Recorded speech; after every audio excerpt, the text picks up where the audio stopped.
Now. That now is on the recording. Okay. Good. Well, fun fact, not on mine. That's how long it took Audacity to start trucking. I'm glad for several reasons that Lucky counts down. Oh, God, Anyway, welcome to Rain. This is number 77. I'm talking over Dallas. I'm talking over everybody. I have a fever. So I will not be engaging in any tomfoolery. Anyway. Other than, being psychically attacked by Microsoft Edge or whatever, we are here to play Rain. Yay! Yeah. It's like rain That means that on your wedding. God. Oh, My there bullets. There it is. Killing you with my mind. I did nothing. I can't wait for us to play Death Watch and just every Wait, single Omega. enemy will always attack Dallas's character. Omega, you can't hurt me. I'm a little birthday boy. You wouldn't hurt the little birthday boy. No, perfect. It means we can Got touch me. you. I get to do this once a fucking year. What are you talking about? He's got it. He's protected. He's done the special technique. He is a little birthday boy, and he's wearing glasses. Exactly. Ignore the All right. fact that Anyway, I'm like I meant 6'4". to before all that do the patron shout out, but Sure. I also have to just sometimes pause and exhale slowly and pray that makes me feel cooler. Anyway, this is a recording which is brought to you by our patrons like Adam Hart, Black G, Call Me Zed, Carlos Dragon, Jamie Van Thousand, Rise of Kenji, Rogaman, and Trevor. Thank you very much for your support, patrons. I sure deserve one little. But also, it is Dallas's birthday. He is the birthday boy. Merry birthday. Many happy returns of the Yeah. day. No. Yeah. I decided. Yeah. I do not like going out when my birthday does that weird thing where it falls on Easter. Oh, really? Busy. Yeah. Okay. Weird But Easter that so aside, soon. it is Reigns. Mhm. And I will not make my usual crack about on the plains. Because I think I've done that this week already. But your plan is, among several plans within plans, in fact. But the first assist plan is that I think all of you, just because there's no reason not to go, are going to go bust down to below Castle Sjorberg, find a brass gong, And talk to some and fish say people. hi. Yeah. See what they have to say. So, in that respect, since you don't have to go out, immediately, it's you got the letter. You guys had a big planning meeting last session. You had a separate, think tank discussion as well. But you have planned to go out, but nobody is holding a gun to your head saying you have to leave. So, if there is anything any of the player characters want to take care of in Stonehearth before going out for at least probably on not a full day trip, but you know what I mean, being out for several hours, coming and going and talking and stuff. Now is your time to figure that out. Well, luckily, there's the document. There is the document. So I'll start off so people can get their thoughts together. But Inos is gonna go find Alestra. Okay.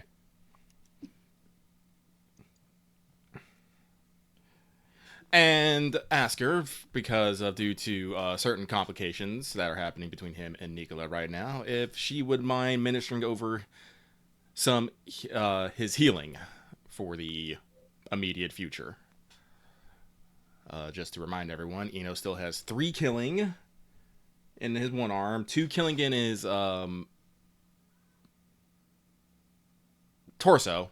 I can't believe I forgot the word torso. And 1 shock all over. It's a lot of shock. He is mummy. I mean, you should probably roll.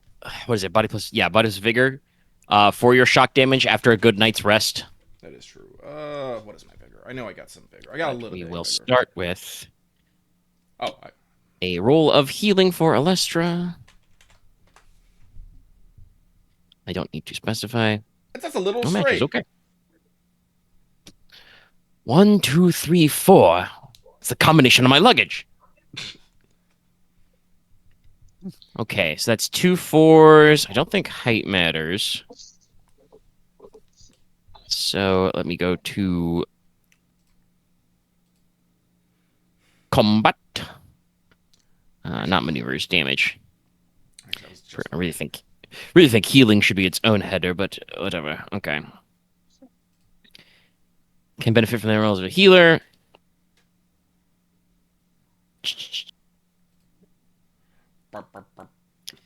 Okay, so step 1, because that's one. I think both apply from one roll. You heal width and shock damage from whichever location to which. So we'll do head and your arm that's still fucked up Okie doke. from your shock. My head is fine now. And then we can turn 1 point of killing into shock. Probably the right arm since that has the most killing. Yeah, I think that's still 3. Yeah, Okay. that brings it down to 2. And you still, it converts from a killing to shock, so make sure to keep track. That's why we got rid of 1 there. Celestia will, do. She's more skilled than you are, Inos, I assume, at treating yourself. Yeah, I have no healing. Position, heal Yeah. thyself. So, she's fine to sterilize and wind bandages, that kind of stuff. Maybe prescribe you a soothing tonic. We don't really, make any comment about you should just be going to Nicola, but there's definitely, some arched and furrowed eyebrows. Mm-hmm. But since I did bring this up off mic earlier, she will also hit you with a lay on hands for the day. Let's just go 10s on the expert dice to speed this along. Oh, that was good. Damn. Okay, that's 3 width, so that's what, 3 shock, 3 killing from any locations? Yep. Actually, I should double check. Is it location or locations? Do I gotta pick one location at a time? Can you spread it out? Yeah, because the section in healing on the book for rolling no plus heal specifically says locations. But magical healing is, super mega giga powerful.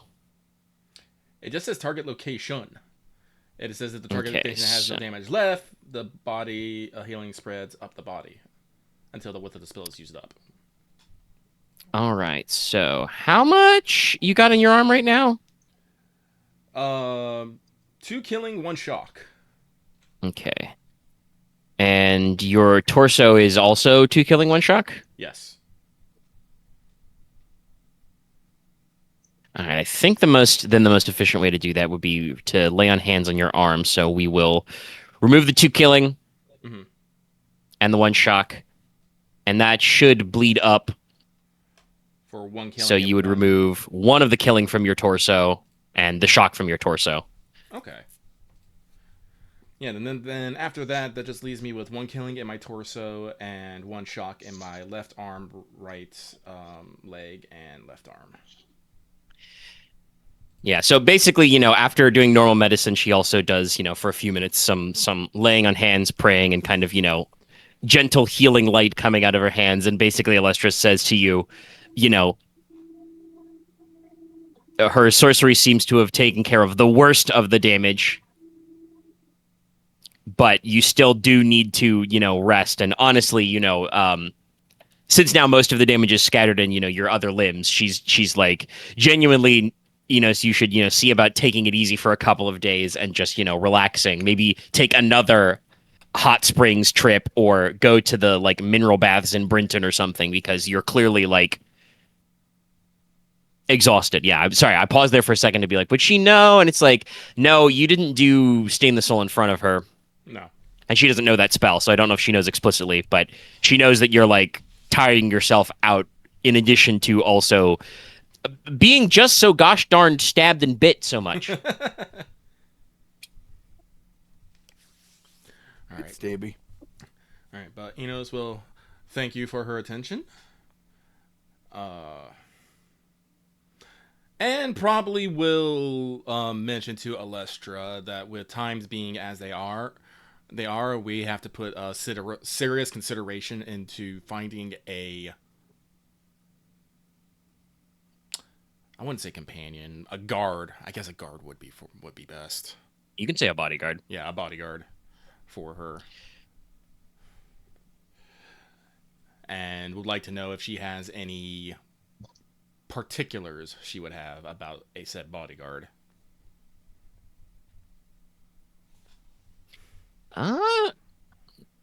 Honestly, I think Alestra's the kind of character, she probably hasn't put any thought into that, like obviously she considers herself to be decently important as, future head, heir to a cadet branch of the family. Mm-hmm. But until recently, she hasn't done a lot of running around and, hitting people with quarterstaffs or hucking laser light beams at them. So,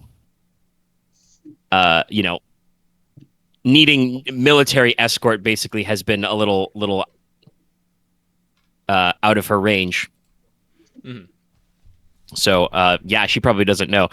No, I think Alestra's the kind of character who's like shockingly genuine. She would probably would say that, Miss Moira seems like a fine cavalier, but she's not sure where you're gonna find another one of those. It's like Inos would probably respond to with, even if there was, I do not want a second Moritujin in this two swords in this house. I would not be able to handle the sass. Like Oh, double but our problems. you'd be perfectly safe. More fights. Double the snark, but double the safe. Inos will just, shrug inside of that. But it's like, all right, well, if she has, if anything comes to mind, let him know. But he'll be making inquiries in the meantime. Let me briefly consultus my notes Consultus. while Lucky tries to breathe through the pizza. Inhale it. Did anybody else think of any Stonehearth business before we go gallivanting around they want to take care of? Not necessarily real quick. I know some of you have some cast times that are long, but that are not multi-day projects, I should say. None that comes to my mind. No, not really. I got more stuff to do then before we head. Konrad actually would probably okay.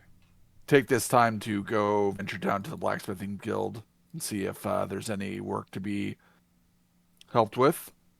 Not necessarily like doing it on the same day, but planning ahead for like when he gets back. Yeah, you can. What would be the phrase? I will say take a couple of orders, I guess. Like you could, go check in and see if there's any work that needs doing, and the guild can dole out the appropriate work orders. Okay.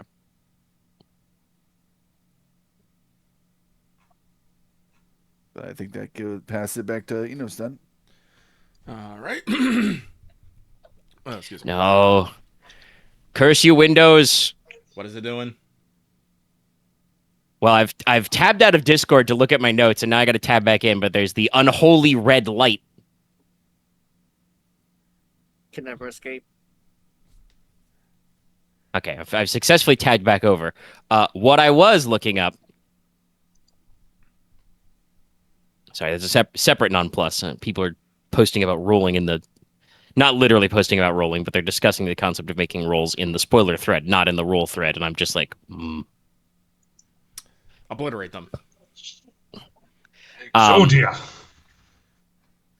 But what I was going to say was I checked my notes on Ordos, and there is a nightly order. Oh, that's not right. Sorry, I typed that too fast. I just assumed Control-C would work. Try that again. There we go. There is a militant ordo based at the Silver Tower. I think you've mentioned them before. Yes, Order of the Silver Chain. So they are, designed to protect the tower and the enchanters. And while obviously, Alestra's sorcery leans mostly stronger in other departments, she is technically an enchanter, and she is, heir to the house. So that could be something that you could call upon, maybe, because they are, they have a variety of trainings and certain special tricks and tips. Oh, I also think I think I was going to try and say twips there. Anyway, yes, Konrad takes some work orders. Our plan to stall until you could speak again didn't work.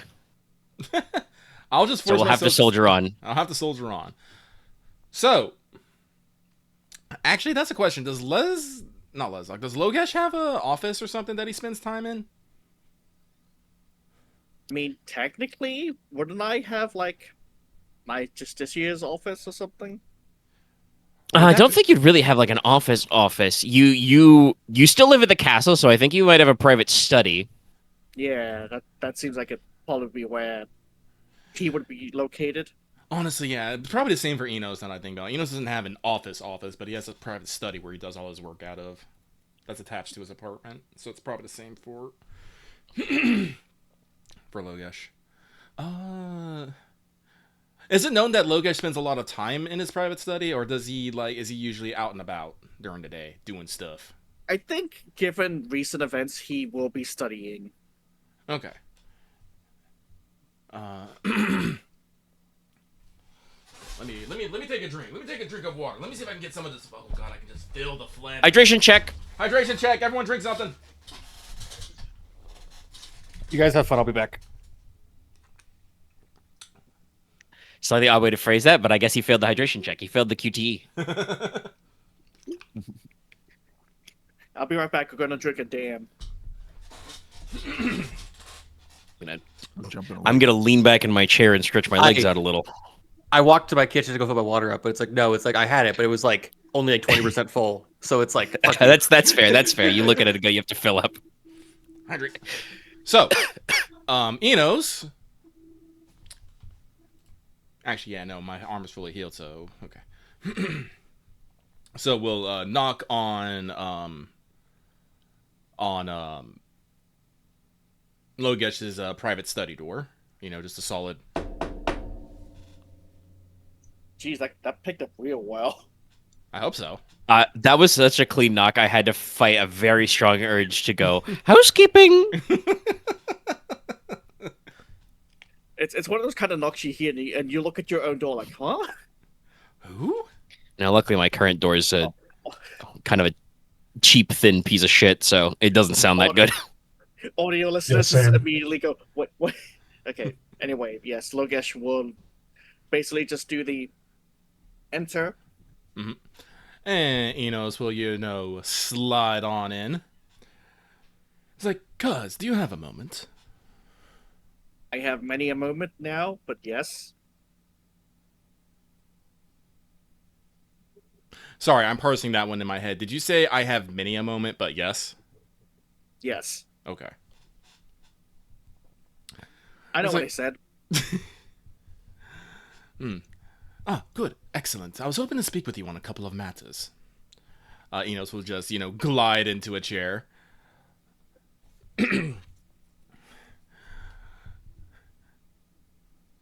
It's all like, but first we shall do the customary small talk. So, cuz, how are you? complicated. I bet. I'm assuming it has to do with the Smith boys and the fire and the attack and all that? A little bit of that. A little bit of personal stuff with and then Logesh will just gesture to his sword he's assuming that Inos is aware of. I don't know if who he got it from. I don't think so. I don't think we've actually interacted enough, and we don't. Our friend circles are not the exact same, and so probably would have. You might have seen it when it was presented to Ainara. Oh, okay, that might work. And then I can believe that. But Inos will squint his eyes and is like, "Wasn't that the sword presented to Ainara Spada?" Yes. She gave it to me before she left. Oh. We had a small discussion, heart to heart. That's its own can of worms I don't want to bore you with, but yes, that did happen. I was like, unfortunately for you, hearing about other people's problems and concerns is anything but a bore. Well, speaking of problems and concerns, how are you doing? And then he will look at specifically your arm. I was like, well, I probably have a few more scars that aren't gonna heal anytime soon. Apparently getting ripped to the bone will do that to a person, no matter how good the healing is. But, Inos will, open and close his arm and kind of flex it and move around. It's like, thanks to the administrations of Alestra, I am actually quite hale. There's still a bit of pain in my chest, but I'm sure that will pass in time as well. You did have to go 1v1 against a big demon dog. I don't blame you for still having to heal a little bit. Yes. Going one-on-one with a demon dog. That was not my finest hour, if I may say so myself, but it was something that needed to be done.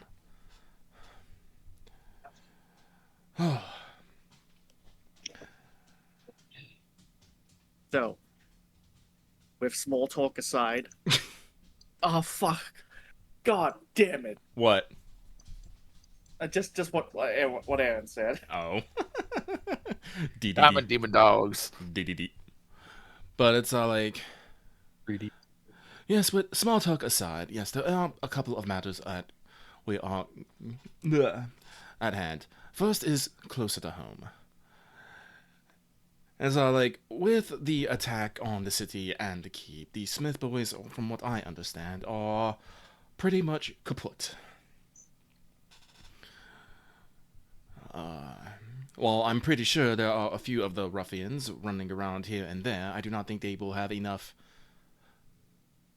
members, organization, structure to call themselves some sort of gang. Now, the unfortunate part about that is that means that other people might consider this an opportunity for them to move up in the world. As thankfully... I was just going to make a comment about, the vacuum left behind, but yes, go on. Mm-hmm. And so, fortunately, the Smith boys were mostly thugs... How do I want to say this? Thugs, wastrels, and layabouts, but whatever moves to fill the gap may be more ambitious than that. It's Interesting. like I said, there's a reason why people say There's a reason why people tend to say better the evil you know than the evil you don't. We cannot completely stamp out crime. As long as human desire exists... Will we always use the term human? Whatever. As long as human desire exists, there will exist those who wish to take advantage of it or exploit it. So, Do you mind if I make an empathy roll? For what? Because I feel like Logesh would pick up on what Inos is saying here and be like, oh... Is he related to this because he knows more about the Smith boys than even Logesh does? Honestly, go for it. Yeah. And the way he's that is a good catch. Yeah. Enos does seem very familiar. they are also, hey, it's the evil you know. So that way we would know who these guys are. We could keep them under control. If anyone new arises, we don't know what they are capable of. Yeah, no, that's a great ass fucking catch. No, get it. Roll that shit. Thank you. Are you is Enos attempting to conceal anything in this conversation, or is he just speaking without thinking? He's just speaking without thinking. Okay, that tracks. But I wanted to give you a chance. So yeah, no lie roll to oppose. Just roll your empathy pool, Mr. Logesh. No, Threes, baby. 3s and 5s. All right. 3, 5. I believe the way empathy is described is it's not like you know what he's lying about, but like in character, Logesh can know that feeling that he's having, that you Loth had, is that Inos is speaking with some authority on this, which your previous conversations would not suggest. He knows more than he may be letting on with this conversation, and you pick up on that, but you don't know what he knows. And you know what's the easiest explanation to this? Enos, master of webs. He's just already figured this out, or had someone inform him about this. I mean, that's actually kind of out of character. That's kind of true. Like, he's not going to draw the connection like, oh, he's related to the Smith boys. He's going to be like, oh, he had someone investigate them already. I mean, which is the reasonable take, honestly. Yeah. Yes. No, but did you have anything you wanted to say before Enos continues speaking with that revelation? Next time there is an opportunity and you think there is an evil that is better known, I would appreciate your counsel. Enos, will blink on that a couple times, being all like, huh. But it's all like, and you will have it. Like I said, I do not want an incident like what just occurred to happen again. Yes. But I shall keep my eyes and ears out as well, and if anything requiring your attention or intervention is needed, I'll be sure to bring it up. But I just wanted to make sure that we are on the level on the matter. I do not wish to... Enos, kind of pauses on this as he takes a moment to consider his words. He's like, I do not wish to chide you, as I am very aware of the amount of thought you were putting into the situation we had, not to mention how busy many of us have been of late.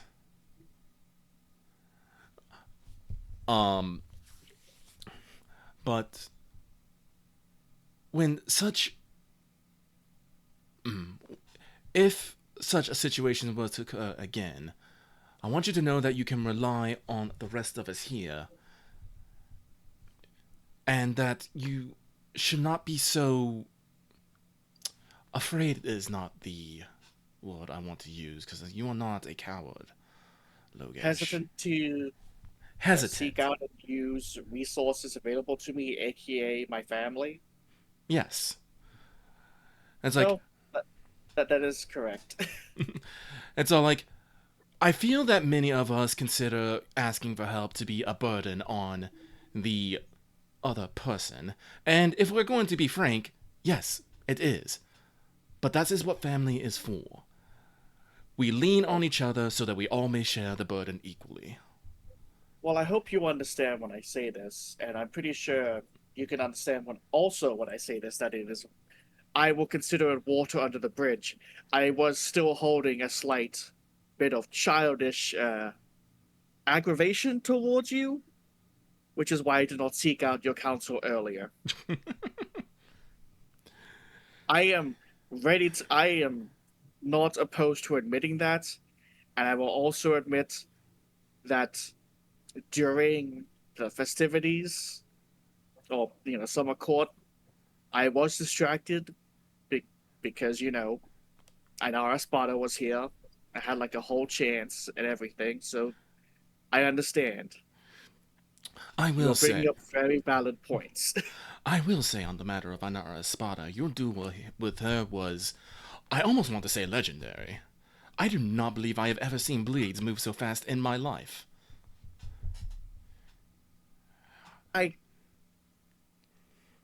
I'm torn. On one hand, I'm happy and proud of the outcome. On the other hand, I feel like I could have done better. But so many what ifs. What if I did this, fainted here, parried there? It doesn't matter. The result is the result. Well, all that means is that you have to better prepare and train for the next time. Because if I understand Inara Espada correctly, there probably will be a next time. Ah, yes. Regardless of the outcome, actually, this won't end up in some paper somewhere, so I'm confident I can explain this to you, Enos, I don't as think someone who is. Do we have a tabloid in so hard that I can sell the raunchy stories to? Yeah, I believe you have. someone who Not- is. I believe not you have Ian already Stonar. before. I remember that being one of the things in the prologue. There, Oh, no, there's that a was in- tabloid that was rag in the in, in the capital. Yeah, That that was you not can the sell capital. Never stories mind. to already. Yeah, that's what it was. Because he did that in the capital. I don't think we have one here, so Logesh is safe.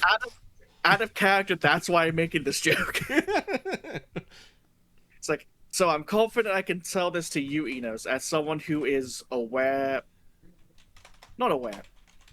More better suited at these kinds of things than someone like me. But I believe, from what I have been told, by what the fuck was that? Okay. I might need or ask your counsel about this later.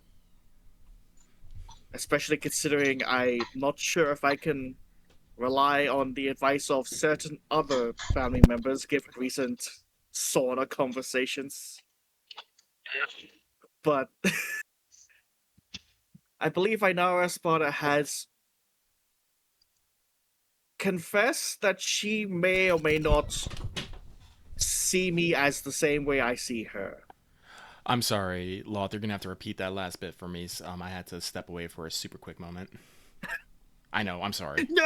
I'm sorry. I'm sorry. It's okay. I tripped over my own words. To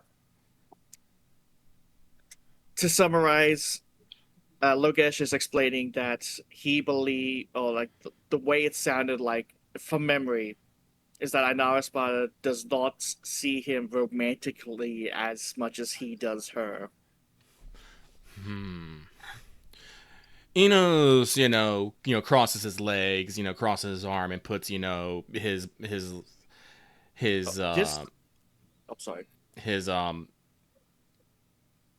Sorry. his fist against his mouth in kind of a pondering gesture. This is not a cry or John's the thinker. plead. God damn it. This is not a cry or plead for assistance or help. I am just informing you that this has happened. I know you like to have information on hand. Mm-hmm. And I will not let it affect my duties. But I trust you enough. Sibling squabbles in the past notwithstanding, I do trust you with this information. Inos, kind of has his eyes narrowed as he thinks about things. It's like,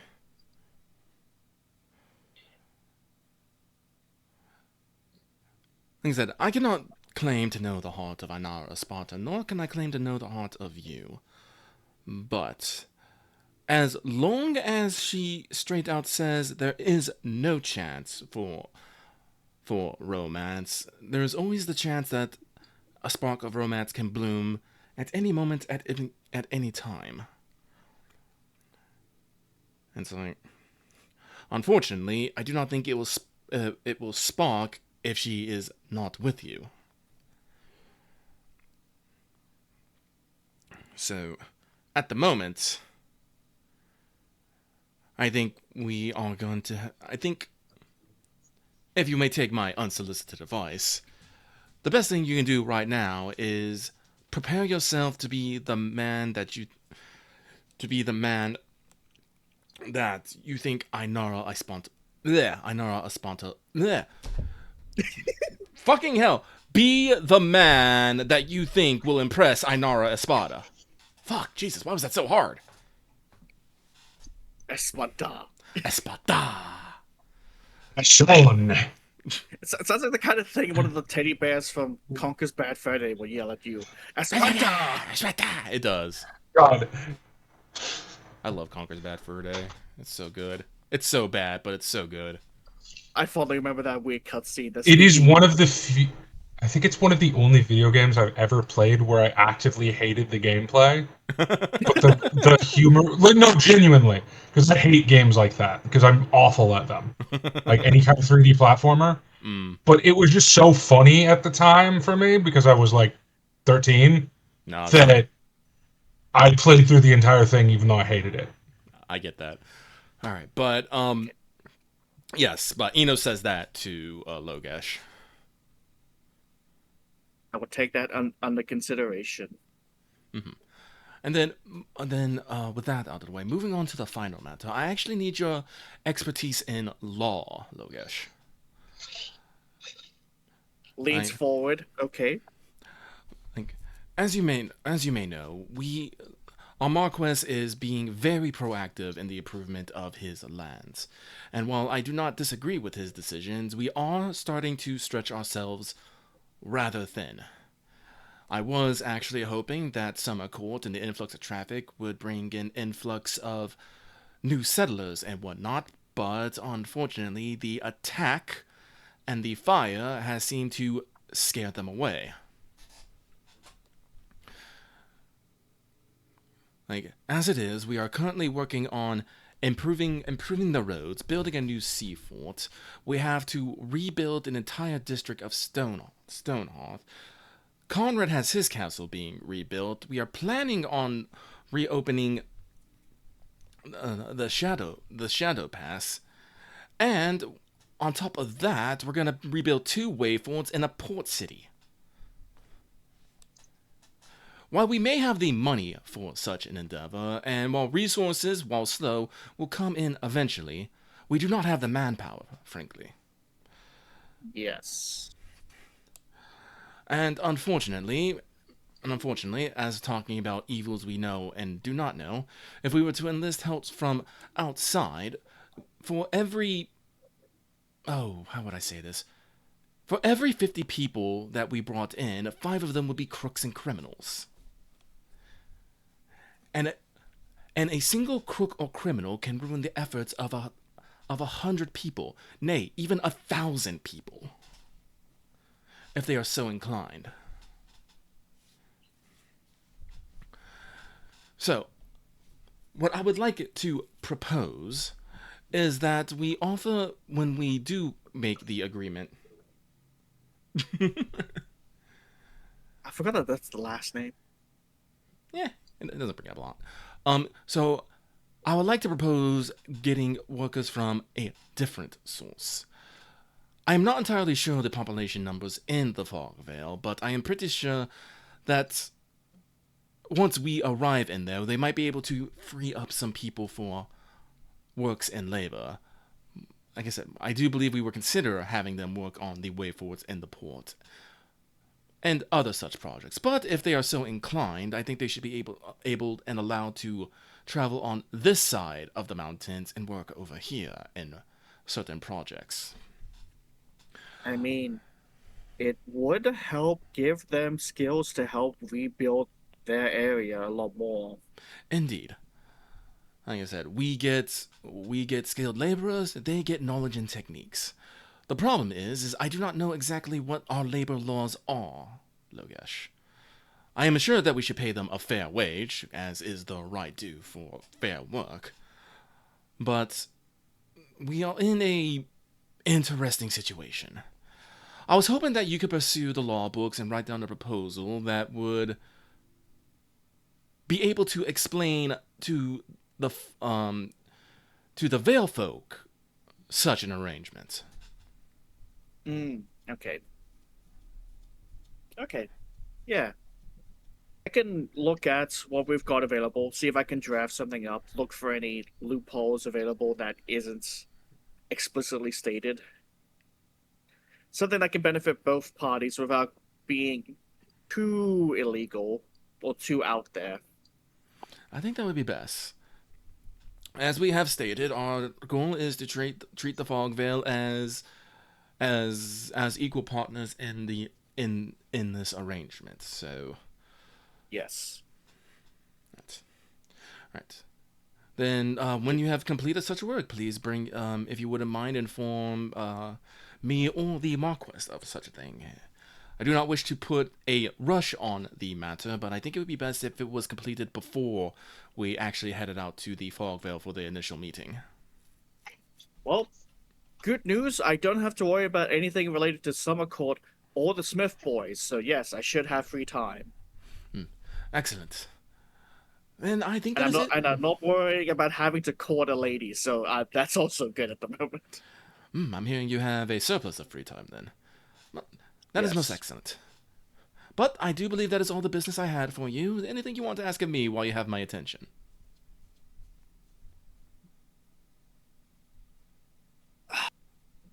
Okay, this is Loth trying to think about what Logesh would say.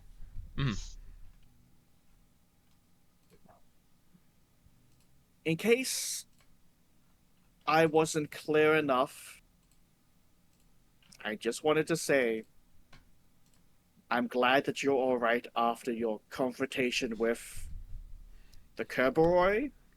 Is that what we're calling it? Yes, it's a That's- Kerberoy. Okay. No, no, I got that. I'm glad I'm okay too.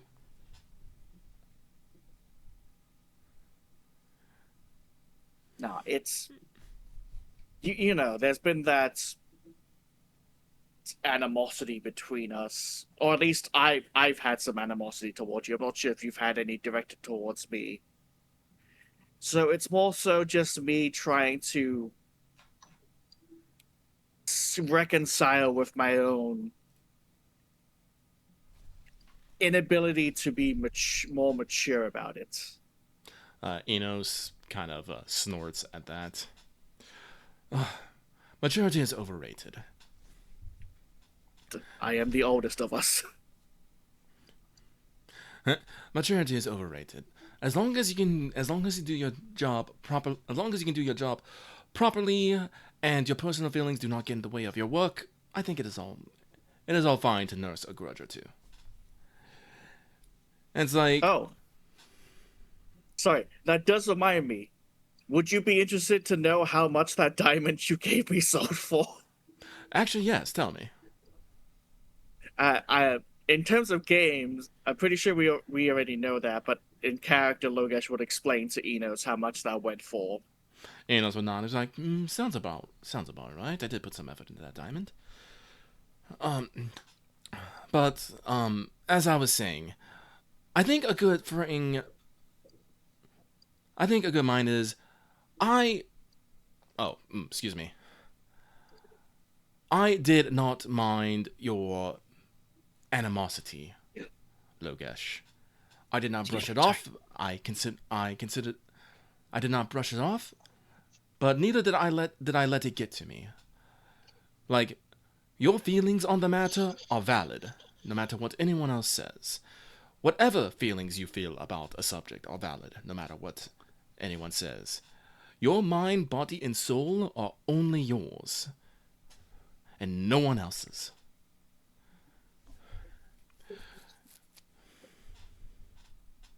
Have you ever considered just writing some of these sayings down? Enos, kind of laughs at that, and it's all like, no, because I'm pretty sure they'd sound a lot more silly if I made a collection of, oh, what would I even call it? What? Enos's big book of wisdom? Perish the thought. The IBBW. Enos kind of chokes at that. What? Sorry. Run that back for me. Leslok just opens the door. What? What? No, well, for me when you said that, can you say it again? Oh no, we're just. Oh God, like what part? What part cut out for you? He explaining what the acronym meant. Oh no, Enos's big book of wisdom, the IBBW, and Enos just kind of chokes on that. Okay, sorry. It's like, no, I'll be right back. it's all good. Enos goes, no, I'll save my little tidbits of wisdom for those near and dear to me. Which, yes, Logesh, you are one of them. Enos, stands up at that though. But I think I've taken up enough of your time, and I do want you to get working on that proposal. Will do. And hopefully next time you are under attack by some demonic beast, I will be there to assist. Oh, I hope so as so well. it doesn't get as bad. Then again, you did take it out by yourself, so who knows? Maybe you don't even need me. Enos kind of gets a dark look on his face and looks away, just like, yeah. But then he leaves. Who? Who? I could have swore I heard something like a fucking Mickey Mouse laugh. Was that me? I think Loth did cackle a little bit. The Enos is. I don't think it was intentionally. I've told you so. Oh, I'm so. I just laughed at that. I'm like, okay. I'm Yeah, sorry. no, but it sounded like a. Yeah. That's what it sounded like to me. No, That's why. I think it was just a normal Loth laugh that echoed from a little bit. What happened? Oh, Oh my god! All right, no, we're done. What's the timer? What's the timer? We are 46 minutes. All right, I'm What are we done. doing? I'm done with the scene. We had a very good scene. We're No, exiting. it was now. a good scene. Yeah. I'm done with the event. Excellent. congrats. Okay. All right. So we're gonna be. I mean, it's not quite an hour yet, but do we need to take a second because we're gonna be in for talking for quite a while, I assume. Yeah, I think now would probably be a good time to take a break while we're in between. All right, scenes. let's take 5. Pausing. We are melting. We're having a good session, but our brains are melting down a little. Okay, At least all we're right. containing it mostly between scenes. Yes, we're not interrupting the role play yet, so we'll keep that trek going. Speaking of the role play, Logesh, would you like to roll student of law? Yes, please.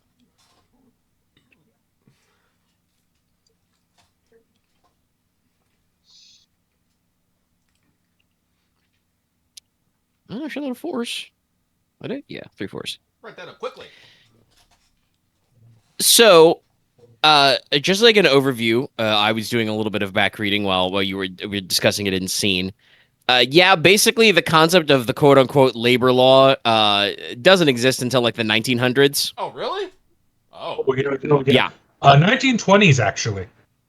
Oh, no, Yeah. sorry, 40s. Now 40s, there 40s. were like legal Oh, no, it is disputes the 20s, over sorry, it is labor 20s. earlier. Most of that has to do with strikes and stoppages, basically for guild work.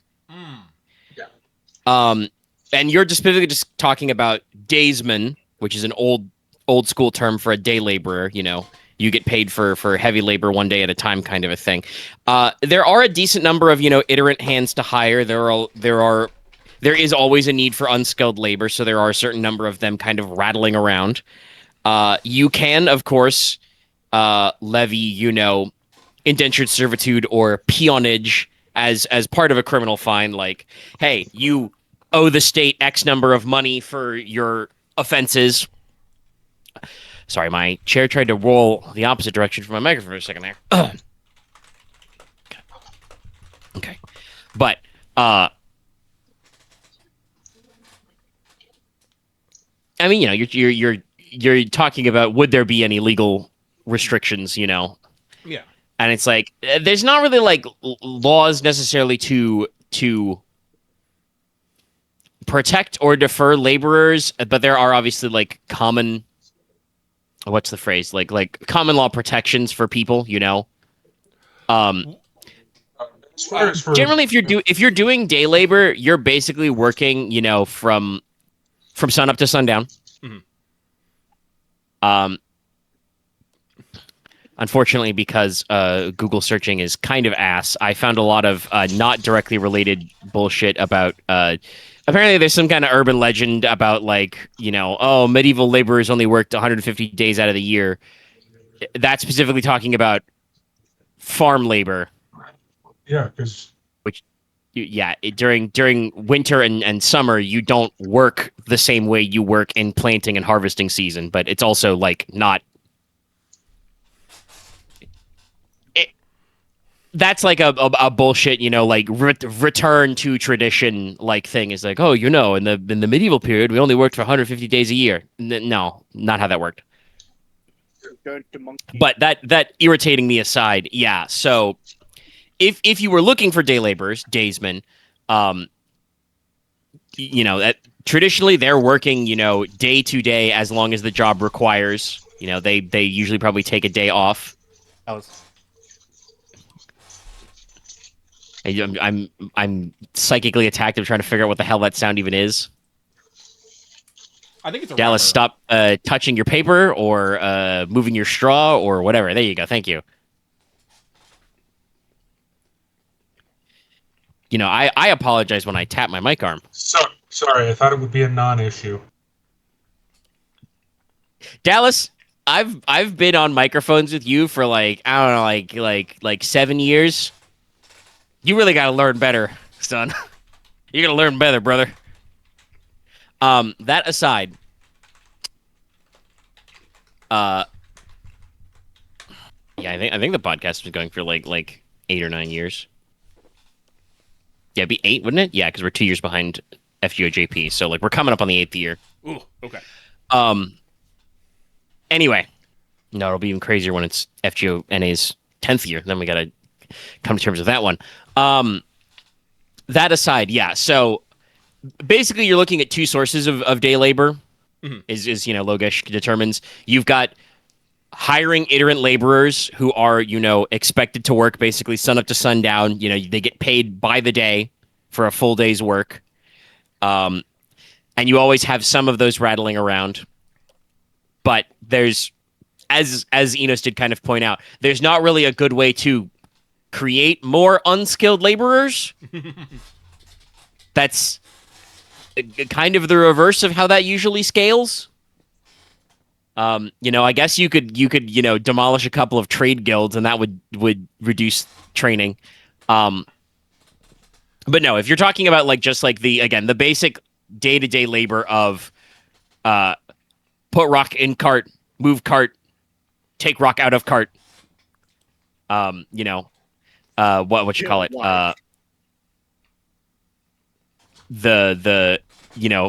Moving nondescript brown crates and burlap sacks, right?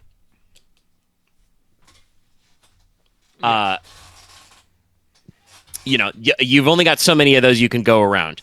Like I said, though, from Logesh's legal perspective, that is a alternative to a fine you could levy at criminals, of which you have some.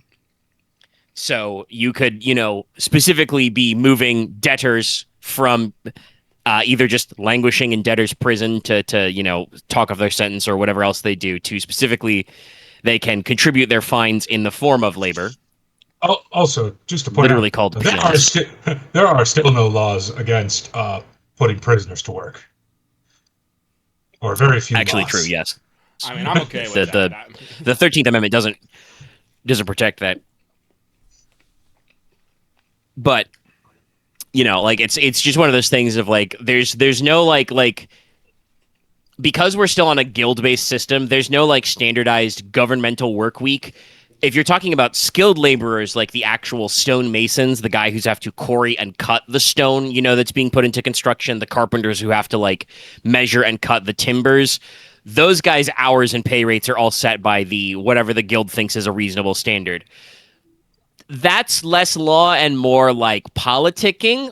Can the Marquess or his agents speak to the guilds and, try and get a bulk discount kind of a thing, or, negotiate the prices? That's the kind of thing you got to be careful, though, because if you start fucking with the market value of skilled of trades, that can have knock-on consequences. but that is a thing you can think about. So just in general, if you want to drum up more labor, obviously a good way would be to incentivize it by paying well, but that also kind of defeats the purpose of unskilled day labor. Of course, obviously, because you guys did do this with the public land thing, just to throw a little something else in there. You guys have a pretty high sovereignty. The Marquess can just, ask for volunteers, community barn raising type shit. You can just get people involved with their free time. But obviously that comes at the cost that means either they're not doing whatever their primary trade is, or they have to find gaps in between their paying work because they're not being paid for that, and everybody need to eat. Mm. But Logesh can basically condense down all of these, facts and opinions and observations into, a relatively short report. Okay. Yeah. Okay, so it probably won't be like any agreement, but we probably should, at the very least, explain these things to the Fog Vote in case they want to work with us or for us on either side of the fucking thing. Okay. Yeah, but, they... Again, that's more of an economics issue. Actually, Logesh, you have student of economics? Oh, do I? I don't think I do. It's just student. Not yet. law. Okay. That was the thing you were. That's the thing I think you were thinking about at some point. But yeah, I don't remember if anybody has economics. I have logistics, but I'll give this a freebie without anybody to roll lore, because you're kind of Inos and Logesh, you kind of collaborate on this idea. Mm-hmm. One thing you will want to explain to, assuming again you're not planning on exploiting the Fog Veil, you should explain to them what the fair rate for day labor is like. If they want to get hired as workers to help you clear rocks or put rocks in when you're working on stuff on the Fog Veil side, or when they can come across, they need to know what the going rate is for day labor. And honestly, that's one big thing we didn't. I don't want to bog the conversation too much because we need to move on to the Mer stuff. But this is a thing that's technically not the Marquess or the Viceroy's. Well, it might be a little the Viceroy's responsibility, but it's not something you can solve directly. You probably need to just schedule, for the sake of roleplay, a meeting with your local trade guild halls, because the current version of the trade guilds, the Fog Veilers aren't going to be familiar with, right? They have family traditions and professions, and they pass down apprenticeships and stuff, but the current version of your guilds is post Great Reformation and stuff like that. Some of the guilds are newer, so they're not necessarily going to know instinctively what the going rate of labor is. And like I said, if the Fog Veil come in and do non-guild membership labor, that's okay. But if they do it at prices that are significantly undercut your actual trade guilds, that causes knock-on economic problems. That's, the issue with migrant labor versus, modern, fully fleshed, professional work, who expects, your taxes and your 401k baked in there. So, that's just something you'll have to make sure that the Fog Veil knows about, and make sure that your trade guilds know about, so that they can, smooth that over. You're probably not going to be at a stage where they can take, apprentices anytime soon, but, you can start building up the process to reforming the guild halls and stuff. Mm-hmm. Okay.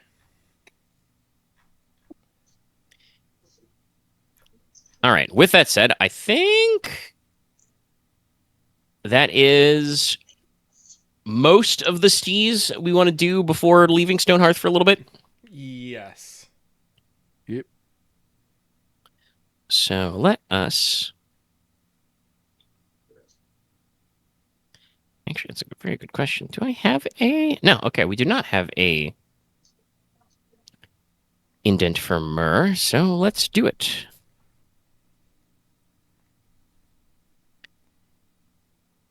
But do we have an indent for murder? Mermander. For fishless. Nicola falls from his horse and is killed instantly. 100% lethality. That's not actually true, unfortunately. I think Nicola's tougher than that. You can at least roll to damage him. Can I arrange for Nicola to be trampled by a horse?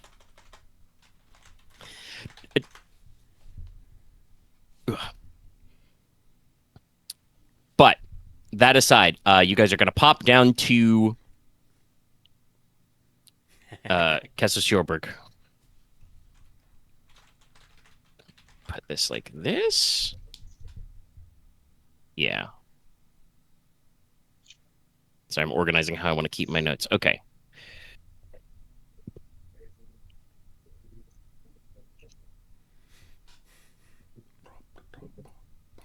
All right. So, you guys were taught the strateger, which is ring a brass gong 3 times. I assume you guys are. Sorry. We'll pre-plan this a little. I assume the plan is to wait on the pier until somebody shows up and not like leave a note, right? Yes. Yeah. Okay. All right. So I will not make anybody roll to acquire a brass gong. I'm sure you can figure that out. Do you particularly care which among you rings the brass gong 3 times? I No. would like to ring the brass gong, but if Konrad wants to, or Leslok wants to ring the brass gong, I will not. I think Leslok doesn't have any strong feelings. Actually no, correct. I have a strong feeling. Conrad Not to ring the me. gong. Okay. Okay. That's an interesting thought.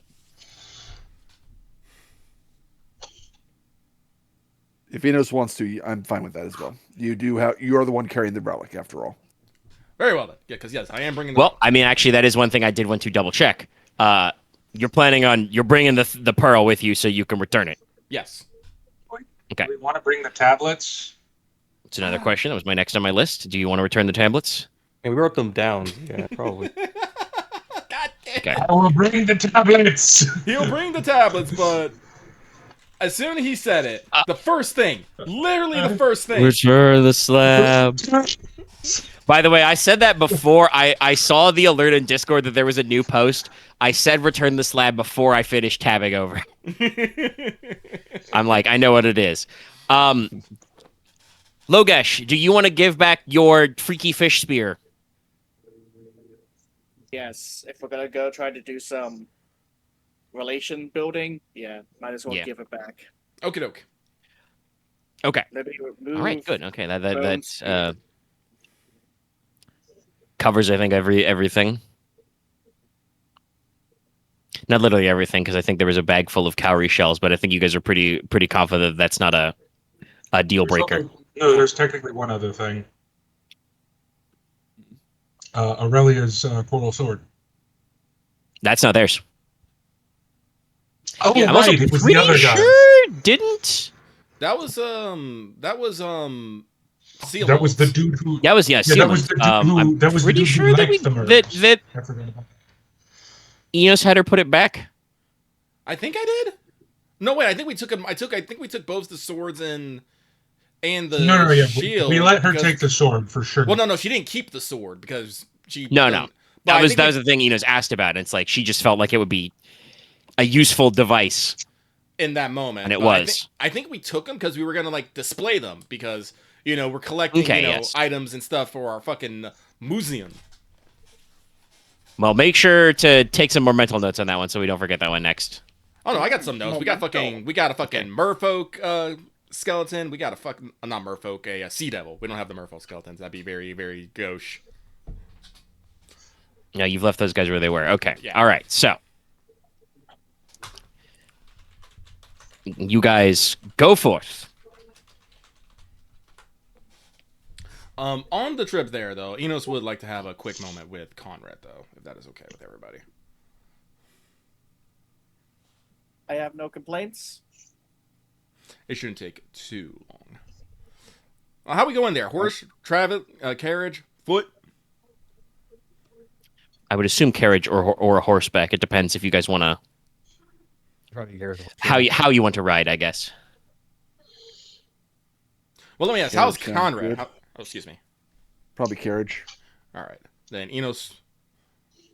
Well, actually, no. You can. I can ride alongside the carriage and talk to Konrad. I want to stretch out Onyx. Hang out the window. Hang Yep. out the window. Yeah. Mhm. Yeah, but up along the way, Enos will trot up beside the carriage, knock on the side that Konrad's on. And I'll open the blind or window or curtain or whatever covering the window. Lift the little glass panel. Yes, and yes, Inos. Yeah, concerned about it, but there's been something on my mind, and I wanted to make an offer, a suggestion, a deal, something. I'm not quite sure what to call this, but Contract. Well, not sure what it will be until I hear what it is. So I know. But so I use the collective we here, as all of us plus extras, have found 2 swords belonging to the Chalice Knights. yes, If fate is kind to us, we may be finding more. It comes to my attention in a quite roundabout way that I think I might be spinning too many plates on my own. I am involved with many things. And please do not take this as me saying that you are not busy with your own things. You have many things on your mind, I'm quite sure. But it's like, it occurs to me that... Hold that thought. Destroyed. It Might occurs... It occurs to me that... among us, I actually feel that you may be the best one suited to take a custodian of these blades. I do have an idea for maybe establishing what could be best called a reliquary for them, but I have not necessarily decided on how going about it. It's like, because among us, well, Leslok, while he is a faithful man, does not necessarily make a show of his faith.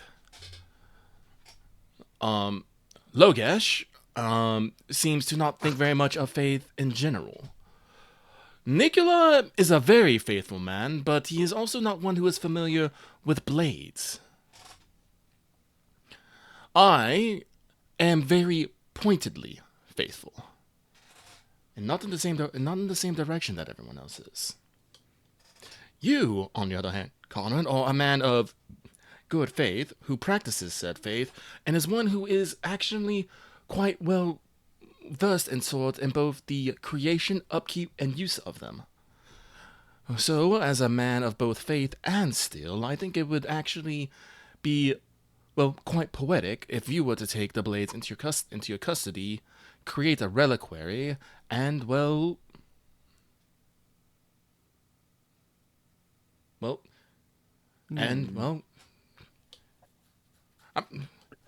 keep the swords. definitely sounds something I'll be interested in. I would have to give it some thought. I definitely don't. Well, I might have to seek out some outside knowledge about how to make a reliquary exactly, but Oh, sure, actually, something can be. that part is actually underway already. I've already spoken, well, not spoken, but I've sent a letter to Sister Island of the Inquisition on the matter of relics, and I do believe at some point we will be getting some information on... Did I meet her ever? She was in... Yeah, I'm pretty sure you met her in. Conrad's literally asking this in character. So. Oh, okay. It's all like... Oh, okay. She was the sister we met at Weirwing Keep in the records room. Did you not go to the records room? Oh no, I've never met her then. Well, yeah, she's the... I stayed outside most of that visit. I didn't really feel like going down to catacombs. Were you not there when they tested Alestra for sainthood?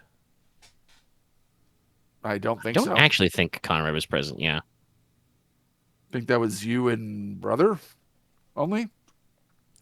Oh, you have to forgive me. It feels like, I know it's been less than a month ago, but it feels like ages. Yeah, we had a Avatar. whole thing going on. It's understandable. All right, Well, I'll definitely looking to see what's going on with the reliquary once we get back to Stonehearth. Then. yes.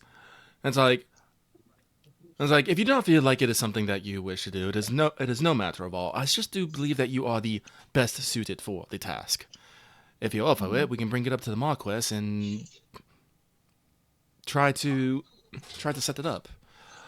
Depending on how the trip to the Shadow Pass goes coming up, we also might be making a shrine there as well for a pilgrimage site.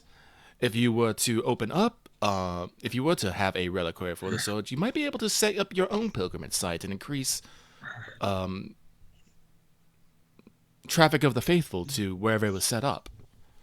Might be good for your castle.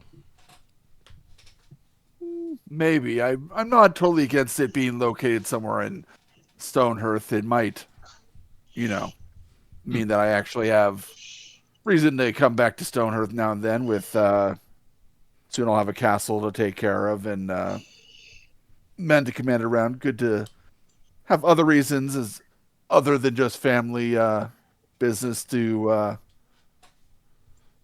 come back now and then. Yeah. Well, if you decide to take up the challenge, it'll be your decision. But that is all. I wanted to just put that in your mind. I'll leave you with your thoughts.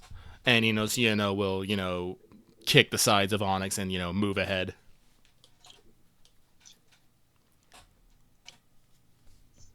Konrad then looks back to everyone in the carriage who probably could have heard what we were conversing about and how they were described. I don't know who else is in the carriage. I think we're all going, so. Yeah, I'm here. Hi. Nicola clearly wasn't listening. Yeah. That's canon. No. Nicola's probably listening. Axe did not retain it properly. Nicola Plus, I does probably heard not all of care it, how which it is is probably talked awkward about. for me. Oh, well. Okay. Sorry. That's fine. I was just... No, he's... Nicola... Look. Oh, no, debuff. He had a come to Jesus moment already. So... That's fine. I was just giving all of you a chance to make some sort of comment, considering we were just talking about how religious everyone was. I mean, it would more be like he agrees with what said, but he also doesn't agree. But he doesn't disagree enough to put up a fuss, if that makes any sense. I mean, Classic Nicola situation. Yep. All right. Yeah. All right. Next scene. Okay. Star You Wars. go to Sjorberg. It is currently working. I can't remember if I said that. I was thinking about where it's at. Like construction-wise, I'm pretty sure the main thing is that you spent the past bit is shoring up the outside walls, clearing up the gatehouse that collapsed. Yeah, the walls in the gatehouse were probably the first things that were going to be dealt with, and then the rest of it would come after that. Like they've probably thrown big, canvas tarpaulins over the roofs so they don't get any more weathering. Mm-hmm. But yeah, the main thing is just shoring up sections of the walls, refinishing everything, replastering, and it's you can probably see the scaffolding, the skeleton framework of okay, this is going to be the new gatehouse. We'll have to find some big fucking gates to put in it. I'll drop off an extra keg of ale for the workers. They're I'm sure they're happy to see you. Sorry, taking a hit of my own water. And that means you guys have to ditch the carriage and go down all the steps by yourself on foot. Mm-hmm. Walking. Get your exercise in. Sorry, I'm just thinking about like the old JRPG going down the stair noises. Just Yeah. Yeah, the classic. I have completely forgotten which way that conversation went. Now that we had another scene in between there, who did we say was going to ring the gong? I was gonna ring the gong. right. I'm ringing the gong. All right then. Okay, all right. I'm What sorry. a I'm like, we had a whole crazy discussion, scene and then I'm like, together. wait a minute, we had a fucking scene in between. I no longer remember how that ended. Okay, so standing on the edge of the pier, you've got Konrad and Leslok, and kind of like, what do you call it? The other side. Like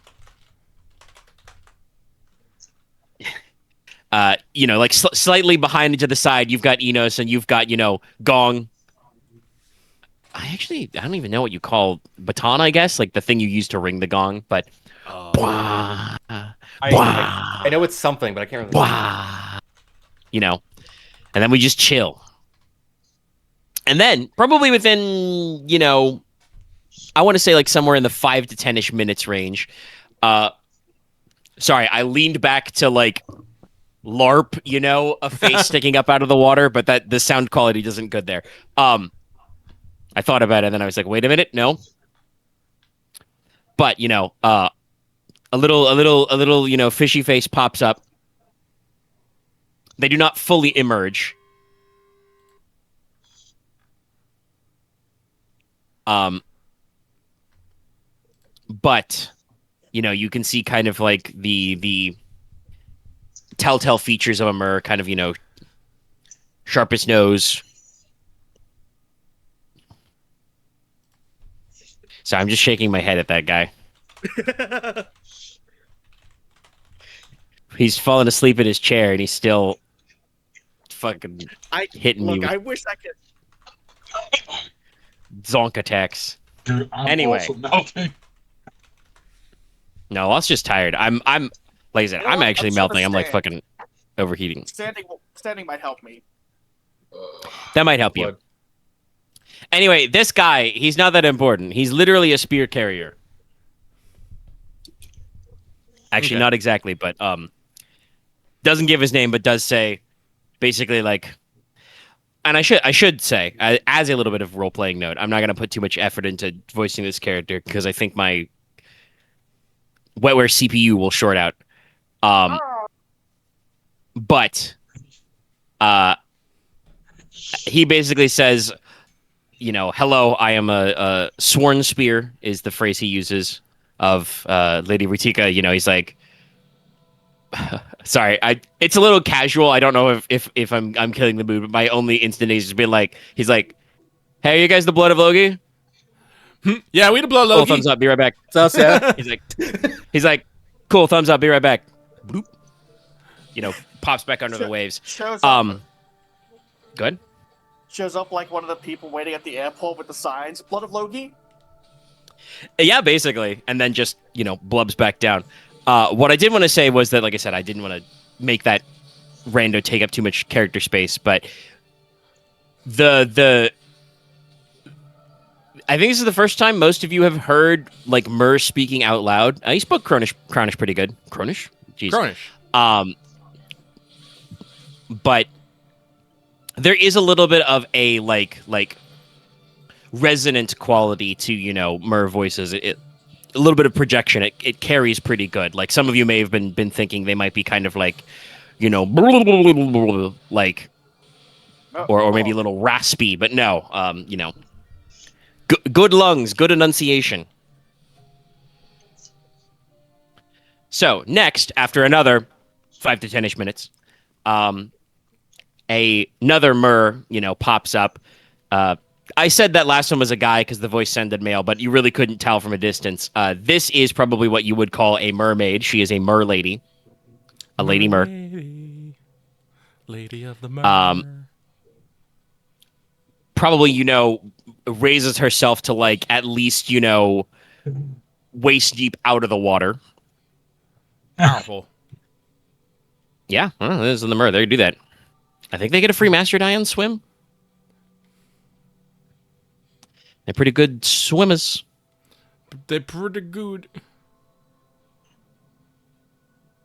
But this is kind of the first time again we've shown a Mer on screen as it is. So she introduces herself as Lady Ritika. Ritika. Which I've put forward there. Man, my boy needs some real sleep, or he needs better coffee. But again, this is the first time we've seen Mer on camera as we do. So she's, for a human, probably kind of like average height and build, make your jokes about swimmers build. If you like. But, not like super like tall and thin like some, I don't know, elves, anything like that. But her skin is kind of a deep blue-green color. With the extremities, kind of like being more like palms of the hands and stuff like that. Fingertips being more of kind of like a pale sea green. Mm-hmm. Big, dark, like mostly pupil eyes. Actually, I should double check myself. Do Mer get Cannibal Smile for free? I think they do. They have Shirk Bite. Pretty sure that's one of their traits. Nicola is not enjoying the salty sea air. No, Nicola loves it. I'm just eating spicy food. Yeah, We did have that so not- conversation. It's a little too much spice. Mm-hmm. But yeah, so got that going on. She does have what you guys as humans would call hair, except for Dallas wouldn't because he's a pedant. But I'll cut that off at the pass. I will call a lot of things hair. Are they bits I of know, flesh? but you'd try and get my ass about it not technically being hair. She has what looks like hair, kind of. I don't actually know if in character any of you would have seen a sea anemone, but like it's that kind of like texture to it, kind of like pulled back and like electric green in color, like very bright green. Kind of pulled back in a tail, not unlike a dolphin's tail, which is funny because she also literally, Mer have 2 legs, but they also have tails. So it's literally, she has a very dolphin-like looking tail. And that's hair, because hair is just your skin, except dead. It's the same material. So that's, yeah. It is, as we It says say, shit. close enough. It's that shit where they do, like, you see it in some fantasy designs where they have, like, mermaids with seaweed as hair. That's not hair. I don't know what that is. No, this is definitely like looks much more, even if it's weird, it's like more true to their body form. Also, yes, they do have a shark bite and get Cannibal Smile for free. They don't get a master die on swim, but they don't have to. They don't ever take difficulties for swimming. One step closer to perfection.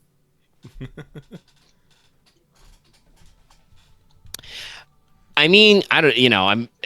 If you're looking for short hair, it's not that. But she is, like I said, like kind of like average fit build, adorned with lots of extra jewelry. Coral, brass, and like verdigris patterned copper. Deliberately kind of blue-green tarnished. She's basically wearing what you'd call a subliga, which is like the ancient word for a bikini because the bikini atoll doesn't exist.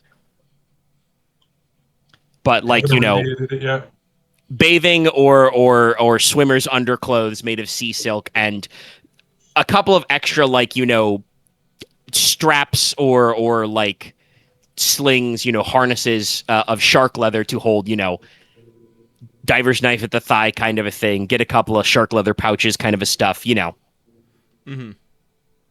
Again, kind of things that you might expect out of a swimmer or a diver. So, she kind of, like I said, rises up and You don't quite know how she pulls it off. It's maybe one of them cool mer tricks, but kind of like does a little bit of like a bow at the waist, even though she's treading water. They must have amazing core muscles. Well, remember they are in water swimming like all the time. They it's not like they walk upright. So Abs. you do got to exercise. And unlike Konrad fairies, they don't roll, take like a return penalty. the bow. Yeah, Inos as well. Yeah. Right. Yeah, well, also. Right. So she introduces herself again as Lady Ritika. Mhm.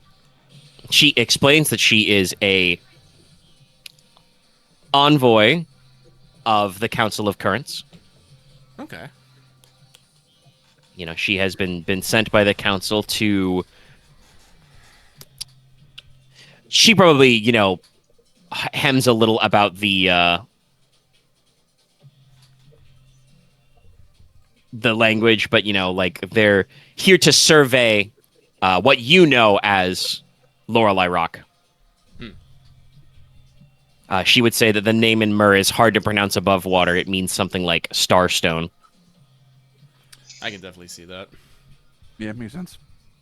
Mhm. Yeah, but basically, they're here to survey Lorelei Rock, and words of the deeds of the blood of Logi has reached the Council of Currents. So they are, glad to speak with you. And to kind of, sorry, some of my notes are a little out of order, but to kind of like run to the end of this, they're basically like, Lorelei Rock is very important to us. So we thank you for the honor of cleansing it of Monstrum. Mhm. You have our praise and respect. The Mer will not forget. Kind of a thing. If you have lost any treasures at sea, we will be glad to, repay you in kind. You ever find a fucking sacred chalice? No. I seem to have misplaced this little 6 ring pack thing. Oh, we wear those as jewelry. Okay, thank you. I got one slight chuckle out of Omega. I will take it. I don't understand the reference, so unfortunately it went over my head. Sea trash. Oh! The... Yeah, six pack ring for bottles and Okay. cans. Yeah. Okay. Now I get it. Lucky was just being dumb. But, Inos will bow and perform introductions, starting from, our highest ranked at the Marquess and making our way down. When Enos introduces me, I will give a greeting in what is quite possibly the worst Mer accent and Mer voice they've ever heard, but it is in Mer, because I do have one dice. One, okay. Well, luckily she's a native speaker, so the way that works when you speak to others is you don't roll your knowledge plus language, you roll your language plus the other person's language. So she has a master die, so she understands you. You guys are being pretty polite and formal, and she's being pretty polite and formal as well. I think she has to stifle like a laugh or a titter at that because Nicola's accent is bad. It's like, Nicola, you do understand that the language of the merfolk is supposed to be spoken underwater, correct? No, that makes a lot more sense. I could give you a mouthful of seawater if you think it would help. Okay, Nicola doesn't say this because he wouldn't, but I have the immense urge to go, my lady, I'm taken. I was about to say, it's all like this. Is that flirting? It's either flirting or she's offering to drown Nicola, which it's one of the two. It's flirting or threatening. There's no other, but no, Nicola does not have the confidence. I mean, like for I that. said, they mechanically every Mer has the cannibal smile advantage, so they do get +1 intimidate. I just and needed get to +1 yes. killing if they bite. I needed to yes and that, but Nicola can't. Yeah. But when she smiles, you do see rows of shark teeth. Ooh, one row, not like double rows like shark, but you know what I mean. Like, I think I'm the only person before today who has actually seen Mer. No, Enos has seen Murr. It's just not a big story of his backstory. He traveled a lot. Well, he traveled a fair bit. You've probably seen them. I don't know if you've made a lot of idle conversation with them. No. No, specifically, I have spoken once to a Mur because they tried to knock me off of the docks at the oh my god, why can't I remember the Isles? Why did Murr try to knock you off the docks? Because they thought it was funny. I feel like you're putting a lot of. He is jinxed, though. Okay. No, do remember that I am like Nicola is cosmically like it doesn't happen often because I feel like we forget it a lot. But Nicola is cosmically unlucky. Yeah. This is why his time at the Alchemy College was like. It's why he talks about the Alchemy College like it's a nightmare. It's not because the Alchemy College actually is a nightmare. It just was for him. Well, I would like. Yeah, Nicola is cosmically unlucky. Well, like I said, I know there's a slight tangent. Maybe less of because it was funny, but maybe like tripped Nicola, over a Murr. Like Nicola fell off the dock and a Murr was there, but like, yo, you okay? Or he tried saying something in Murr and he insulted the Murr, which knocked him off. No, that's a better one. Nicola tried to talk to a Murr and accidentally fell off the boat. That's he was like, "Oh, hey, is that a Murr?" Sploosh, sploosh, right in the drink. Yes. Specifically in front of the Marin twins, because that's also funny. I don't think the universe hates you. I think it just likes. I think it's just funny to see you make an ass of yourself. I specified Nicola's curse. It's like the universe isn't specifically out to get him, but it is specifically there to destroy his self-esteem. He's definitely fairy cursed. But yes, so is that the universe to Nicola is the two old guys from the Muppets. Yes. Yeah. It's a good analogy. But you go through all the introductions, and so Lady Ritika does say that like once when the Marquess is introduced. Sorry, that's just rolling back a little because you had started the most prestigious, but we had a different insert. She again kind of appropriately not bows her head a little. I'm not sure exactly what fishy signs of respect would be. Make some sort of respectful gestures. Because he is the Marquess, he's pretty important. She would mention that she is also fairly prestigious. She is the niece of the current Conch King. Oh, not that the Conch King is necessarily like super hereditary. Inos has some allied tribes, so you'd know that. But still, it's a prestigious position. And she says that her kin are mostly sages, which is their way of saying scholars, sorcerers, soothsayers, or she uses the word pasha. Pasha. Which in Mur means the best translation is lord. Oh, okay. Governor, generals, other dignitaries. So she is of a similar social standing to your own. Which obviously, says some things. But yeah, so you guys run through your introductions. She offers her thanks. And what would be the right way to phrase it? Basically says, puts an arm up on the dock and is basically like, well, we have proffered our thanks. We've said our piece. Is there anything you want to discuss with us?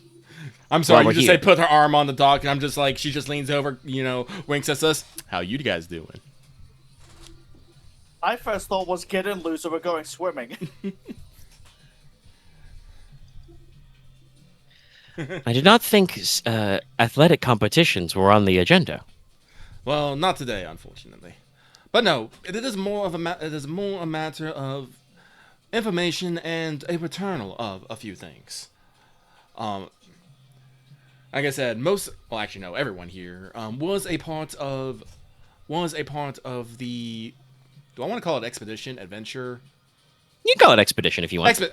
The expedition to clear Lorelei Rock, and while we left many things alone, and we did take some into our custody for safekeeping, just in case. Have you had a chance to survey Lorelei Rock recently? She does nod and says, "Yes, we have been to the Starstone and examined it. We thank you again for this opportunity to recover our dead for proper burial. The Mer practice burial at sea, but they entomb their dead in weighted ceramic sarcophagi, basically. Oh, interesting. Interesting. So they don't, so they don't get devoured by something. Mhm. You can't do cremation underwater. But yes, she does mention that the stone is well known to them in their ancient territory because it was its position was very good for stargazing, which is good for navigating, in the deep ocean. Mhm. And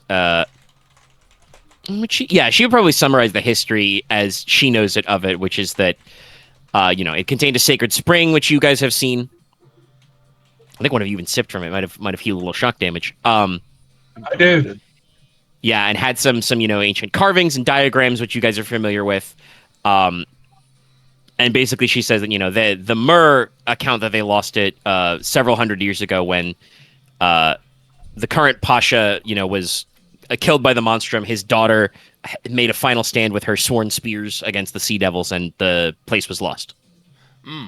Okay. Well, that answers one question I was going to ask of how they lost the location. So, not mark that. Yeah, off the list. basically attrition. The monstrum upswelled, and they eventually, they lost their military lead.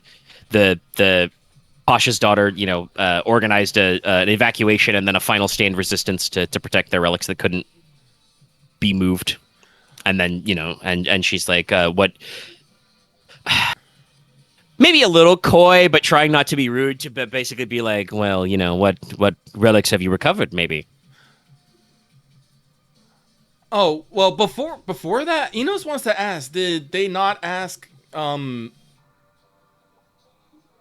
the assistance of a Min in the situation? It's like from what we came to extent is there was agreements and alliances between the Mer and the Min in the area. Yes, she kind of nods along and she's like, according to the history passed to us, there was once several alliances in this time. Let me see, where's my... Sorry, checking my notes. Because we added some extra paragraphs for some other questions. Yes, okay, no. So she ascribes, yes, that she is aware of the agreement with Suman Logi. Their title for him in Mer translates to something like, Sworn Shield of the Sea. He was the first of the new men, is how she describes it, to speak with the Mer on equal terms and made an allied with the Pasha of Lorelei Rock at the time, Riaka. He is said that became blood brothers and repaid the quote-unquote the misuse of knowledge that was occurred by the previous men they were allied with. Misuse of knowledge. That must be that water tribe guys that knows. I can't remember the name, but I know who you're talking about. Okay. Yeah, she can recall that because that's earlier. But you were talking about Sealman. But basically, they had a relationship with Sealman. He founded an order. She does refer to them as sages of water. But Lady Ratika probably recaps this as if she's not sure how much you guys know. Some of this you do already know, but I believe Castle Sjorberg was eventually the order, the group of monks that was on the island, kind of like dwindled a little. And the castle was supposed to be the watch point, but it was not quite abandoned. Like eventually it was abandoned, but it was basically left alone when like bad winter weathering, collapsed the gatehouse and made it needing to be refurbished. And I believe that was immediately like in the decades very close to before the War of the 13. Yeah. Oh, okay. So basically, Logi held the lands of the castle. The castle was put into disrepair, and the plan was probably to refurbish it, but I believe you mentioned because the War of the 13 happened. I believe you mentioned there wasn't like an actual lord of the castle since the War of the 13. Yes, Okay. no, the he probably joined the war and died, and then the Marquess at the time never reorganized, found a new castellan because the castle was damaged, and you guys had other shit to worry about. You had a whole fog veil to seal off, and all kinds of other shit. So, that was about 500-ish years ago. We like to keep a little bit of vagary. She says that Lorelei Rock was lost several hundred years ago, so it's probably likely that it was after, retreated from the castle. Okay, well, I feel that we have been remiss in our fucking responsibilities then. Inos won't say that out loud, but that is what he feels. But Inos will nod, and then who's carrying the is Nicola carrying the tablets on him? Yeah. And I'm assuming that Logesh is carrying the spear. Yep. Yep. Oh, at least I am. He's got to But- lean down from his standing up. But Inos will, motion for the two of you to come forth with the items, and then, pull from his bag, the case carrying the pearl, and, briefly explain, where he got them. We found the tablets, in the room, and they looked like, important documents, so we took them. The spear was very unlike any of the other ones that we found, so we took that into our custody as well. But the most important one is probably, opens up the box and shows the pearl. It's like, Yeah. this pearl that seems to hold the power of the sky in it. Yeah, that's definitely like, she kind of, nodding and following, and then it's like, not like a little gasp, but like a little exclamation as being like, yes, this is a very important relic. This sky pearl. Oh, it is called the sky pearl. Yeah. Rad. It's like, well, Inos can't stop his curiosity, and asks to know, the sky pearl's use and purpose. He's like, because it seemed to be in a very venerated space within Lorelei Rock. Yeah. I will say she probably has a couple of her attendants come up. She explains that these are her sworn spears. Those of you who have either or one or both of allied tribes or a little bit of myrrh, sworn spear could also be lancer or sea lancer, is basically the myrrh equivalent of their chivalric class. So actually trained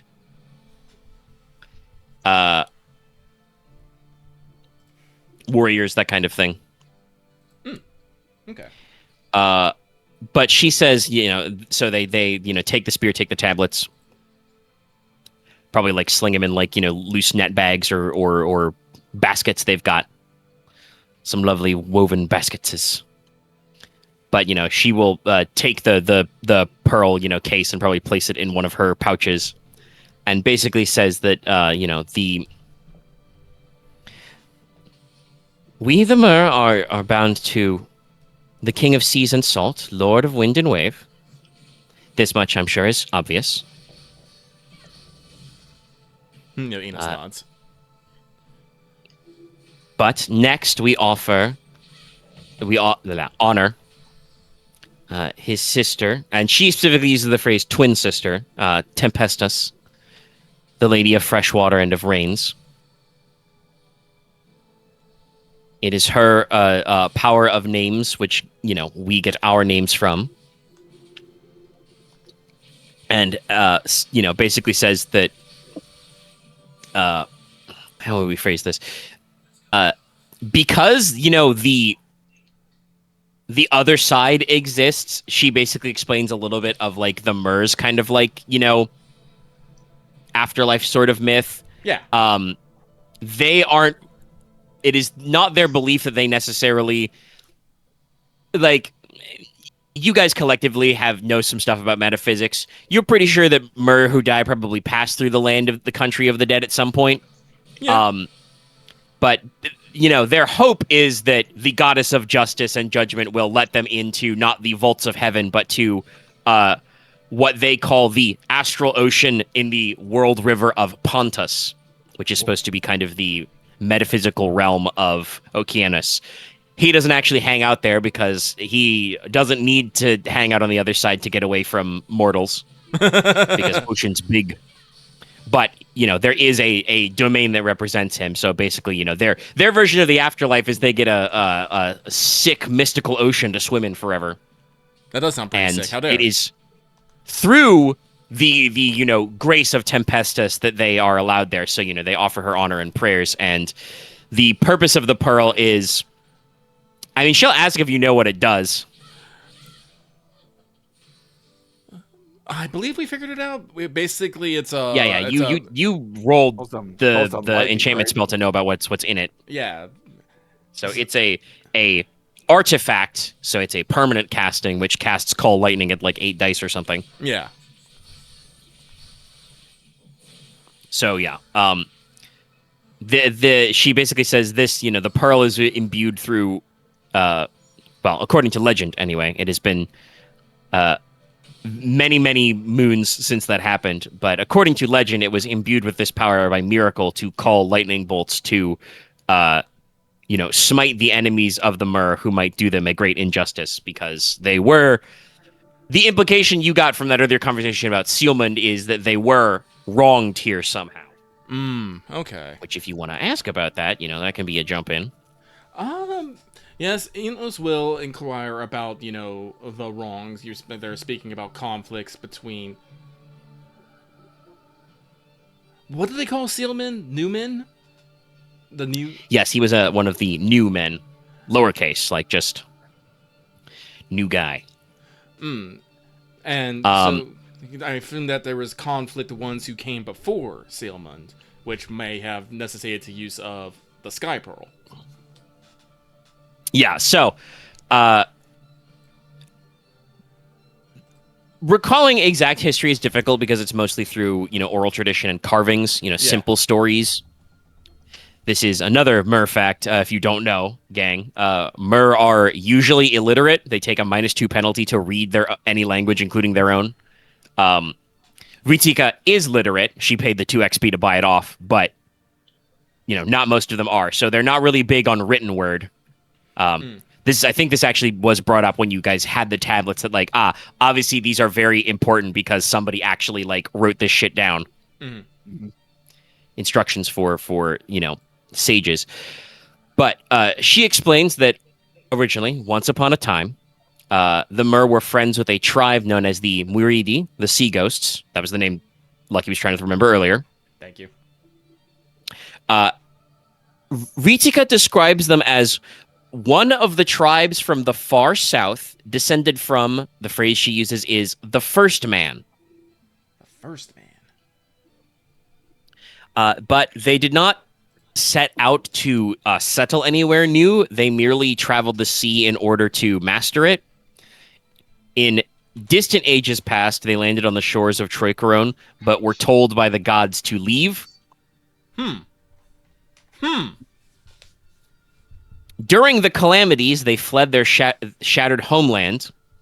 Ritika will editorialize and be like, well, she hasn't been there personally. She's pretty sure that means the Shattered Cauldron. Yeah, I was about to say, it's all like, Otherwise, why would we use the phrase shattered? And so they invoked the aid of the Mer to settle in Teine. So, they called on their old buds, the Mer, to be like, hey, Ocean's real fucked right now. Do you guys remember how to get back to that place we had to leave? And the Mer were like, yeah, I got you. And so they traveled to the southern shores of Norlon. However, they began to fight with the other local tribes. Ritika refers to them as the Bearhead tribe and the Tribe of Spears. You were pretty sure that's the ancestors of House Gladwin and House Ferran. Yeah. Yeah. For space and resources. The Muridi knew of the sorcery of the waves, Prima Aqua. And you guys can mention whether or not you know that Prima Aqua is a thing. Mm-hmm. We can mention we have heard of it. Yeah. Yes, so she explains that they were taught this power by the Mer. They learned the way of wave, whereas the Wind Witches of the Eastless, learned the power of wind. Again, a little flavor. She probably inserts, and yet you never call them wave witches. Odd. Food for thought. It makes sense. They do travel on boats. They misused the power of the waves. They captured the merfolk's seahorses, because merfolk do actually have cavalry hippocamps. They have aquatic beasts of burden, basically. And then specifically the crime that Sealmund helped them pay back was that the Muridi committed the ultimate taboo of they consumed the flesh of the Mer to gain spiritual powers. Oh, God. So they became stronger magically, but the Mer don't like that. And so basically the alliance was off. Wait, that's... Fish are friends, not food. Inos is going to be a little wide-eyed. It's all like, they ate your flesh and that actually worked? That's... She kind of shrugs a shoulder and is like, according to stories, it is a great taboo, a serious crime. For us, she gestures to all of you. Though we are equipped for it, we do not consume the flesh of men or other kindred. She, nods to Inos. Mm-hmm. Sorry, I had a thought. No, she's a little, like I said, Lady Ritik is pretty high station. She's not afraid of putting in a few jokes to keep levity. She would probably joke that she thinks Inos would taste like iron shavings. Not be worth eating at all. But, we do not consume the reverse, and usually men respect this and consider the same, despite the fact that to all appearances we are, fish. But to violate this great taboo is to, invite great power, but at terrible cost. It is... What exactly the cost is not known, but you're definitely super damned. You're going to super hell. She kind of, again, gives Inos a little side-eye and is actually like, I'm pretty sure that the Lady of the Abyssal Waters has a special hell set aside. Something about drowning sinners. I feel like Okeanos personally shows up and boots you into there. It's like... It's very bad for you spiritually. It's the kind of... pauses to think over her words to find the crownish, and is like, it's the kind of sin you cannot absolve yourself of easily. Ah, it's an eternal damnation. Once you've done it, it's very hard to undo it, and Ritika is pretty sure that, no living human has ever, repaid the sin personally. I always think of when... This is a fucking weird tangent. I always think if, obviously because the gods here the gods matter with intent, so you can't accidentally make someone consume flesh and they'd be damned to that hell, right? You'd have to do it with the no. You and also you probably wouldn't gain immense spiritual power from it. That's also probably the act is you commit a taboo deliberately to make yourself stronger to access bad juju, but you now have bad juju. So it's not good for you. But yeah, and so Sealman, made a new alliance. He spoke to them on equal terms. He allied with the Pasha, and he repaid the sin of consuming the flesh. What exactly that means, Ritika's not sure about. That one's up to interpretation. Inos, I was just gonna say the Sages of Water, with the Meridi, who did not follow their leaders, defected to Sealmond. But as a result, this earned him the ire of, you know him, you love him, you love to hate him. Bresh Kapalmara, the last king of the sea tribes, Bresh of the water horses.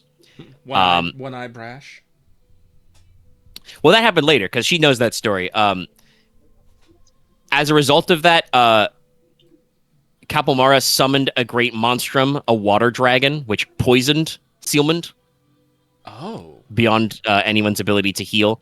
The Mer did not like this, so they held a trial for him, and it said that they plucked out his eye, they chained him in black iron bands to a rock, and dumped him into... She uses the phrase, the abyss. She's talking about the deepest, darkest oceans. Like, they found the continental shelf and chucked him off. That's terrifying! Yeah, so, they were upset with him. Desserts. Yeah, no, they were very mad. Punishment? Like, don't summon demons. I feel like that's what would have happened rule. first? Would he have drowned first, or would he have been crushed first? Ugh. Crushed, 100% crushed. Because, well, he was 100% crushed.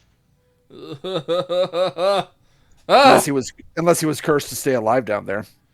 I was about to say, you're assuming that he died, and not, like, entered a metaphysical dark zone. You guys don't have deep sea submersibles. Fucking submarine ass, cars ass motherfucker. I don't want to think about that. Moving on. Listen, they're called the Tribe of the Sea Ghosts. Listen, Oh, when we God. explore down there, we just need to not read the Book of the Dead and raise him accidentally. I'm just gonna say I don't have any plans as of yet, but I'm not writing myself out that I can't have a fucking Fomorian Balor myth with the one-eyed ghost of the ocean comes back. Oh my god, you did set that up, you son of a bitch. I don't know if it's gonna come back out, but it could happen. Okay. Omega is the king of, like, I have this hanging plot thread. You don't need to interact with it, but I don't, like I said, I don't know if it's gonna come back, but that answers our current trend of questions about kind of the history of relationships with the Mer. They knew some things about these Meridi guys. They were buds, but the Meridi, the Sea Ghost tribe, did some things that were not okay, and the Mer were very nettled about this. And Sealmund was like, "Don't worry about it. I'll make it right." And then, of course, like many tragic heroes, he got bit by a giant snake and died. Water dragon, though, that sounds cool. At least it wasn't a boar. Yeah. Inos We've heard about the boars. They are not good. Inos is going to take this opportunity to ask some questions about their religions. Like he notes how they called Deatassa, what was it, of Abyssal Waters? So the Mer phrase is Queen of the Abyss or Lady of Silent and Dark Waters. Silent and Dark Waters. Okay. Mm-hmm. Their relationship with the Umbral is a little interesting. They acknowledge her. She is the ruler of all things dead. She is the guardian of lost souls. They personally, envision her domain as, the deep, deep ocean abyss where only devils and things dwell. I mean, in a purely metaphysical sense, that's not wrong. Yeah. So, no. But Inos will bring up the two triplicates he saw in Lorelei Rock with, what was it, Okeanos, Tempestus, and was it the Builder? Yeah, it seemed like Builder and Woodlord, and then Woodlord, that was. And then the other side, he mentions, what we can only assume, the Lady of Silent and Dark Waters, Chelone, and then a mini-armed goddess in that triangle, and we'll ask if Lady Ritika knows who that many-armed goddess is. We haven't learned the goddess's name, right? We haven't learned. We just know her as the many armed So goddess. no, that's okay. Pax Dallas was being cute then. Got it. Yeah. If I you wrote a note to listed down yourself, as yeah, you. Hecate. I wrote her down as Hecate. Now, many armed, not many faced. So, Ritika kind of like she pauses to ponder this, rubs one of her, webbed fingers against her chin and thinks. She gave you the basic pitch, right, about like they were created by Okeanos, he formed all the seas of Mundi and ordered them. He named all the fish in the sea, fin and shell, as we say, finfish, shellfish, and all the underwater plants. He based the tides around the phases of the moon to honor his own ancestor, the mystic moon, which is another interesting, fun pre-calamity fact. Yeah. She says out loud what you kind of already interpreted the Mer creation myth as. Mer were created when he mixed his blood with sea foam and stirred it with his sacred bident, and then he taught them the power of wind and wave. Okay. So, the Mer acknowledge Okeanos' other siblings, the Woodlord and the Builder. They do not particularly patronize their crafts, nor do they have much mythology about them, but they know of them. We have many folk tales about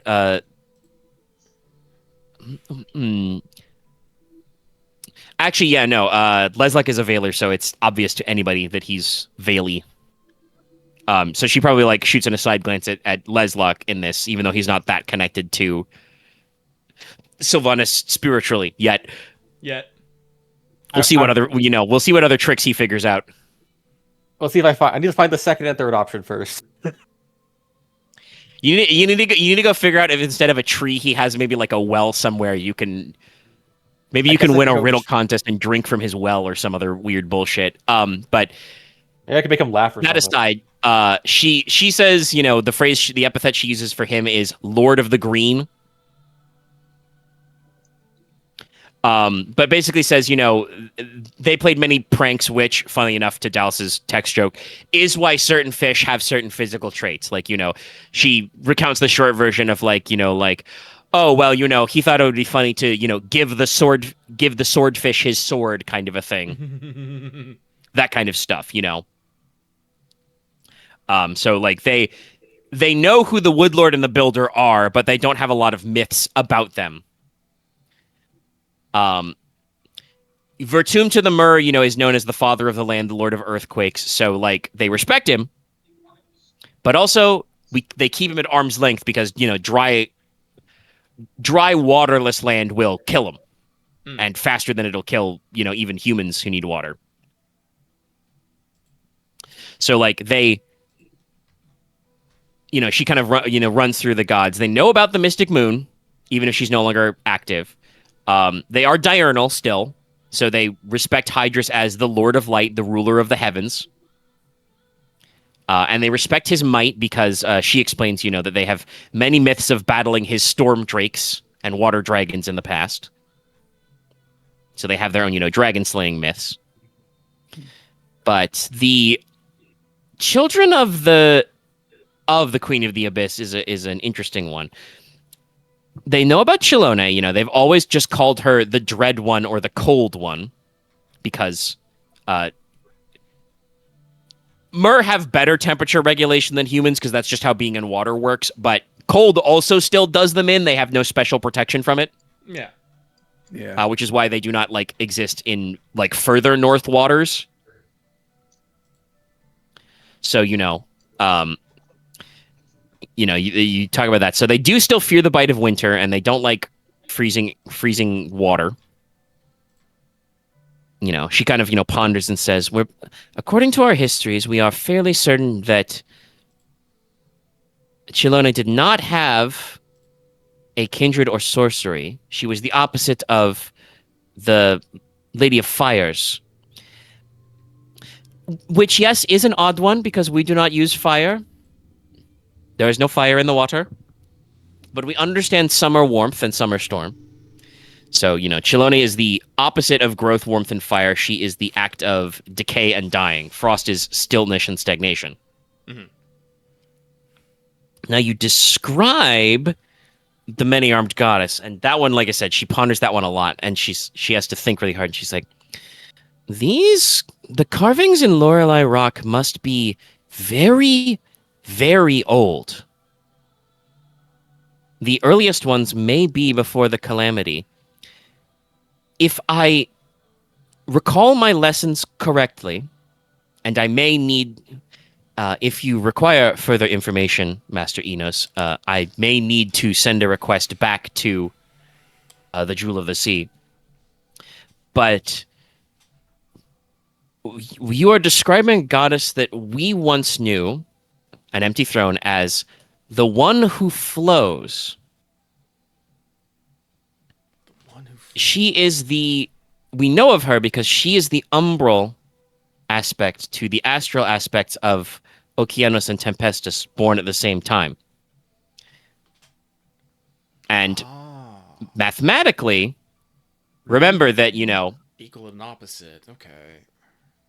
And the reason why, if there are two, even if they're quote unquote astral, two of them to one umbral, because their mother or their father is Vertum, who is descended from Dea Tacita, I should say. He is the opposite of the Sky Mother. That means that Tempestus and Okeanos are also still 50%-ish umbral. So to balance it out, you only need one umbral aspected deity to balance their astralness. Oh, okay. But they know of her because she is the opposite to them. What her domains were, we do not know exactly. We think of her as the one who flows because we remember her as the one who governs underground waters. Because you have ocean, she touches the ocean. You have rain, gestures at the clouds. What do you do when you have water that's under the earth? Food for thought. But she may have had other aspects which balance the Rainbringer and the Father of Oceans.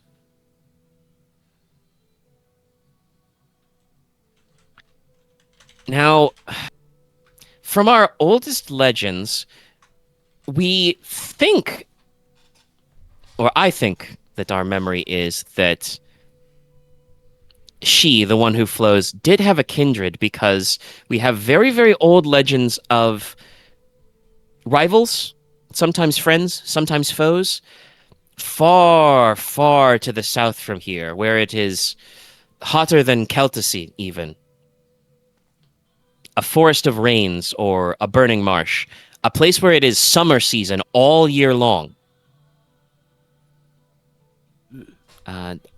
Our names for them in our oldest tales translate to something like the serpent-tongued or the kings of the forest. But I cannot say for sure anything about their physical appearance or makeup.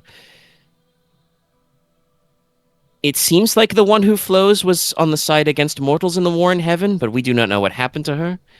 And I do not believe we recall, at least none of the scholars I spoke to recall, if her or her kindred possessed a sorcery trait either.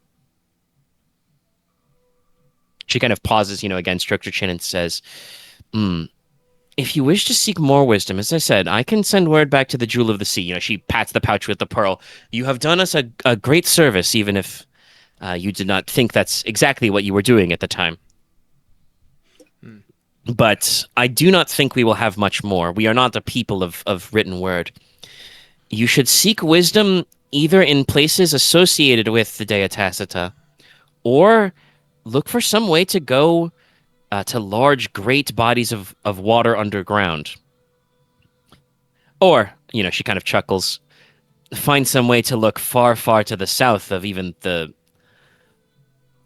I forget what the fancy word for the Lost Continent is. It's not the Burn. That's from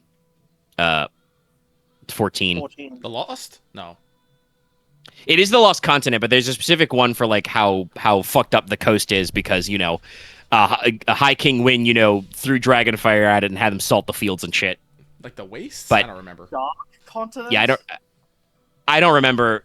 No, it's something that's like the burn. It's like a short one-word phrase, but I don't remember what it is. It's in the document somewhere, but we don't need to get into it.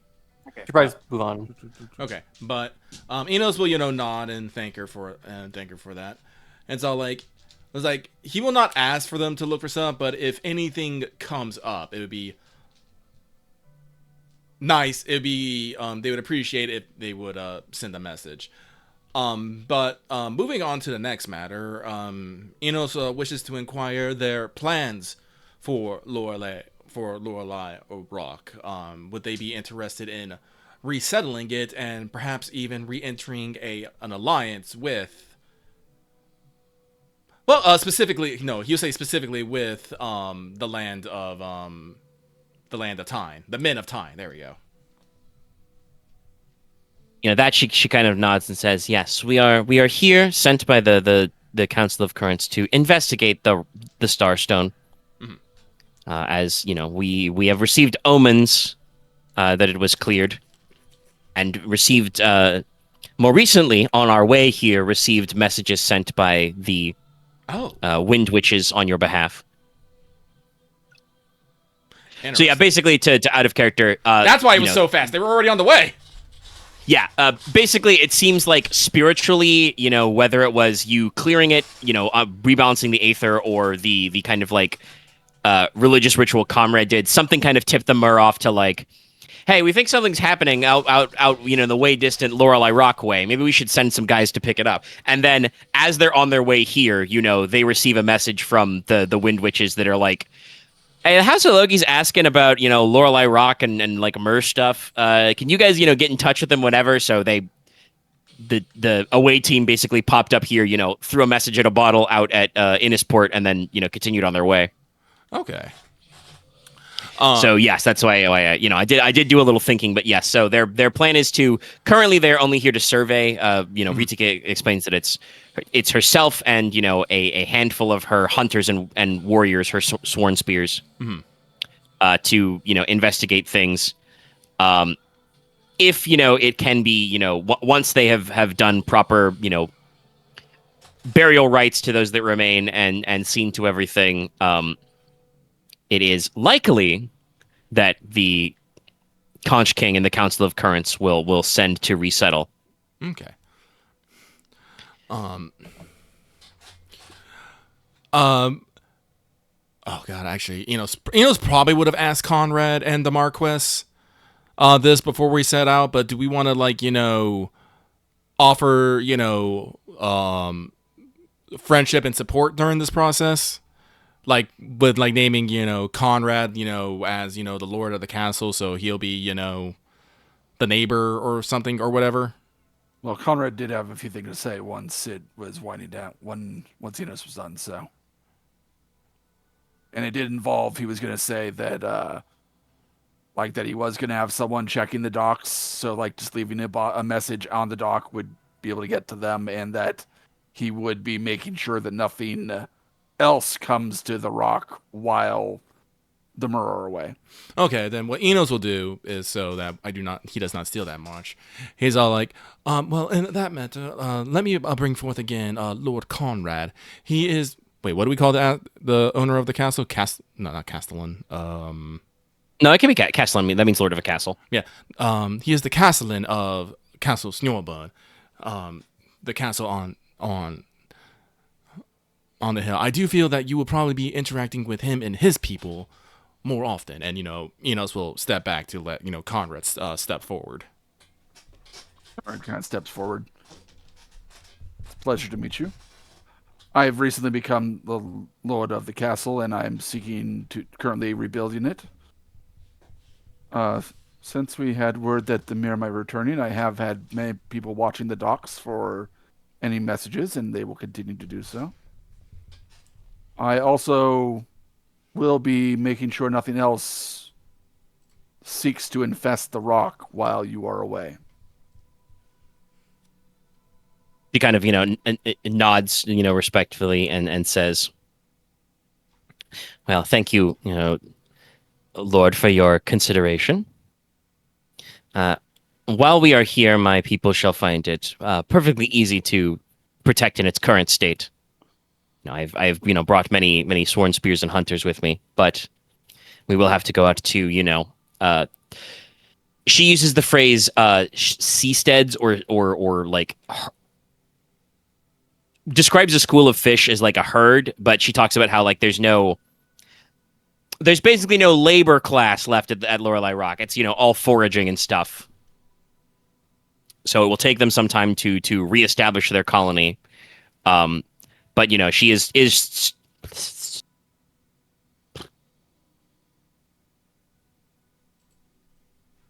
blah. Sorry, I lost my word there a little. She says that they plan to recolonize Gall Eep. That's me right now. I'm Gal Eelp. Anyway, I will make myself make sense and basically say, she, like I said, she acknowledges that stuff you said. She thanks you. They won't need to worry about like monsters or supplies while they're there, but long-term colony, they're gonna have to, bring people up. If they need anything, they will be sure to send a message. If your people need anything from them, again, talk about like treasures lost at sea or whatever. They say to either leave the gong and there, or just throw bottles into the sea. They'll find them. And that on the subject of like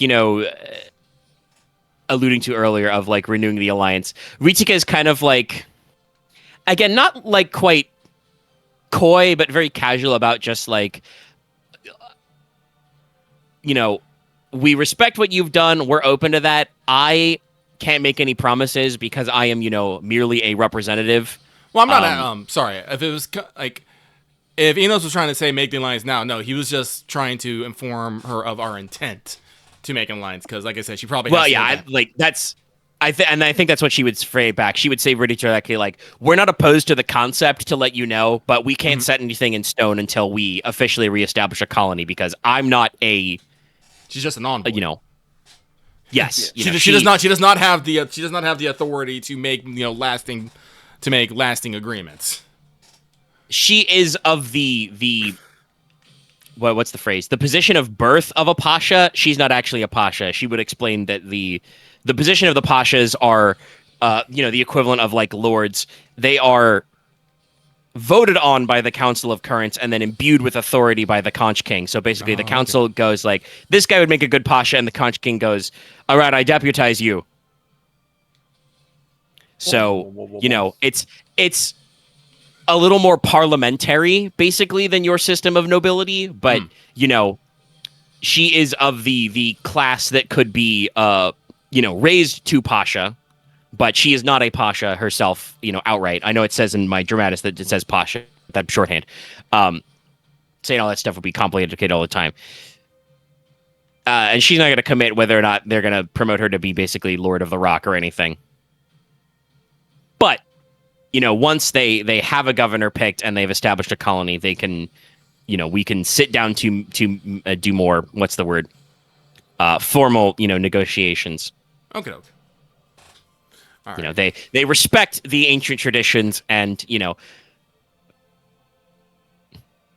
I wish I'd actually. I didn't think there'd necessarily be a need for it, so I didn't give Lady Ritika stats. I'm like, no, I'd have to roll empathy to see if she picked up on Enos's subconscious guilt, or if any of the rest of you feel that way. Well, I'll give her this part. Konrad is, when he makes the declaration, he's making it not with any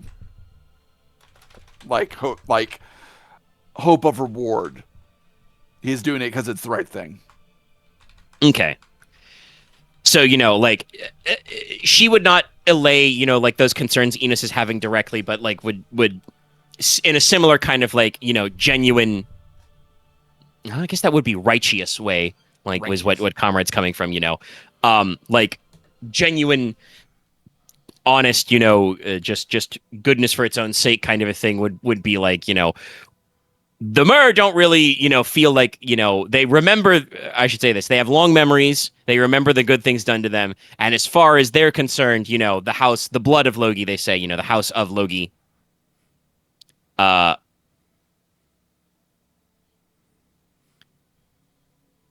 is like squaresies. You haven't done them any wrong, as it were.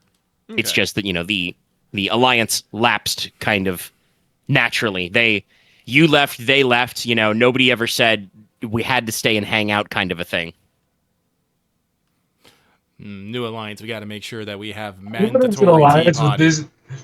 this sounds like a fucking just like a friend, like a way you lose like a friend. Like it's like yeah, we just kind of like drifted out of contact. Yeah. I mean, it is kind of like that. It's just on like the macro forex scale. It's like you're the alliance you guys, timed out you and know, we didn't renew it. yeah, you're the alliance ran its course, and then your outpost, right by their outpost was no longer touching, so you had to like send a diplomat, and then when you send the diplomat, like they're gone. Yeah, no, definitely didn't help that our ancestor didn't have any kids.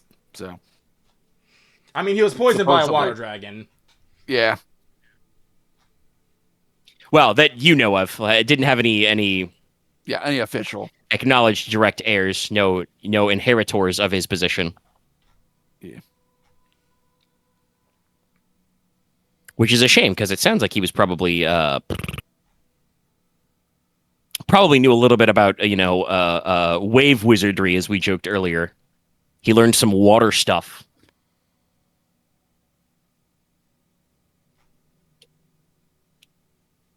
Yeah.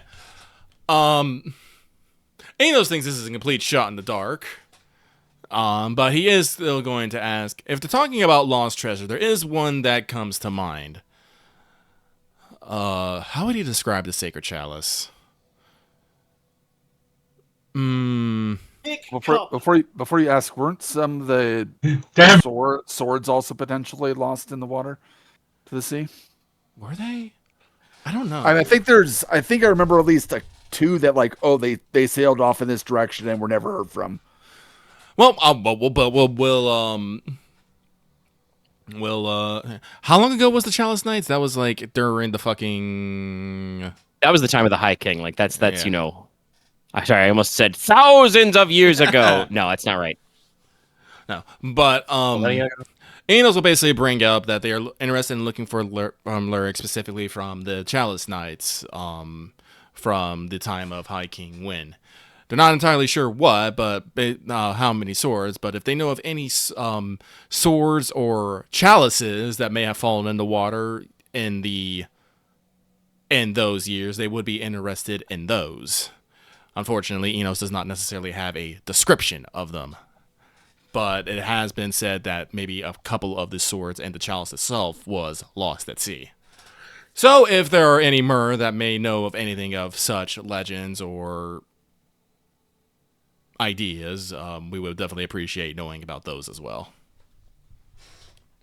Yeah, she kind of nods and is like, we are familiar with the story. We have looked often in past for the chalice. I do not believe it. What is the phrase? Literally was lost in the sea, but was definitely lost upon the sea. I do not know if we have specifically found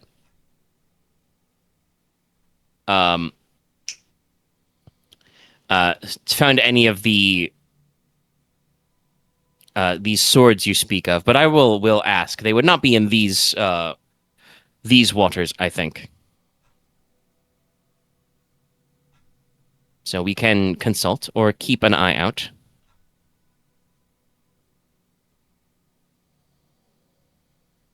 And yes, to answer the earlier question, I was looking back over. Yeah, there were a couple of cases like Rotekreuz, the sword of Lohengrin, who founded that house, was allegedly lost at sea because he allegedly drowned during the storm that the chalice was lost, and then washed up, and nobody knew where his sword went. And a couple of them did, as Aren said, travel by sea to just be kind of like somewhere. They all just became Anubis from JoJo Part 3.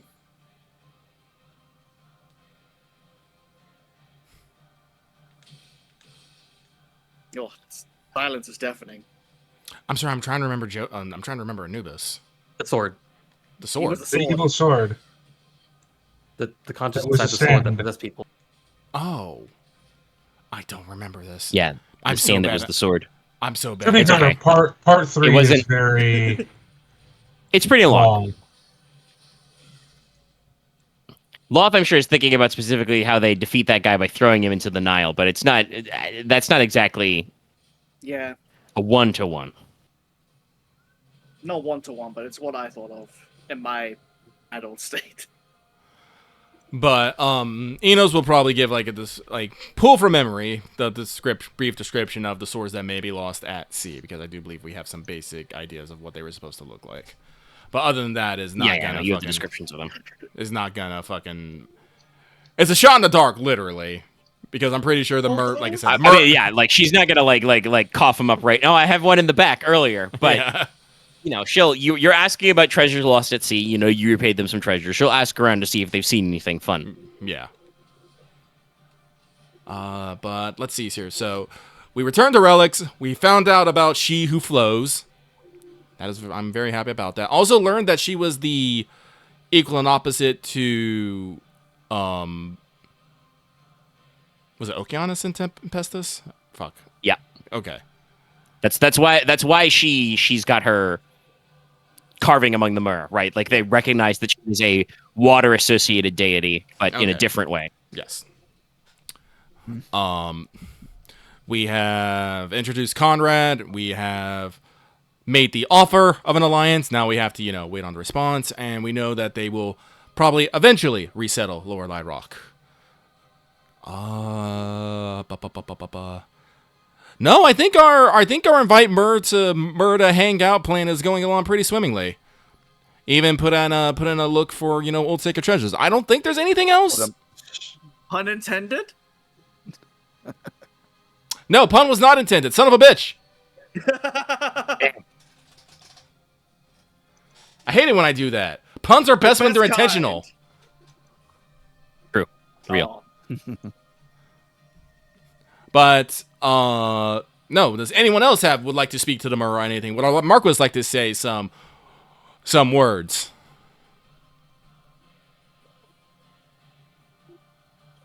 God, I wish I had something good. Fucking hell. God damn it. If you don't have anything, No, you just hey, don't. Okay, I have Axe. nothing right now. Fundamental point I need to raise, and I need you to remember this for later, so I'll probably have to say it a few more times. When Lucky or anybody pivots and asks you if you have something to say, that's not a challenge. The answer can be no. You can be like, no, I don't No, have I got anything. nothing. It's not needed. Okay. all right. anything The to add, Marquess, so- looks stately and just nods at the Myrrh. Yes, because he has Nothing delegated relevant right leadership now. to Inos, yeah. and Enos is handling it for him. Mm-hmm. This is his job. Okay, all right. If there are then no further questions, it sounds like. Oh, I'm Sorry. sorry. Pause.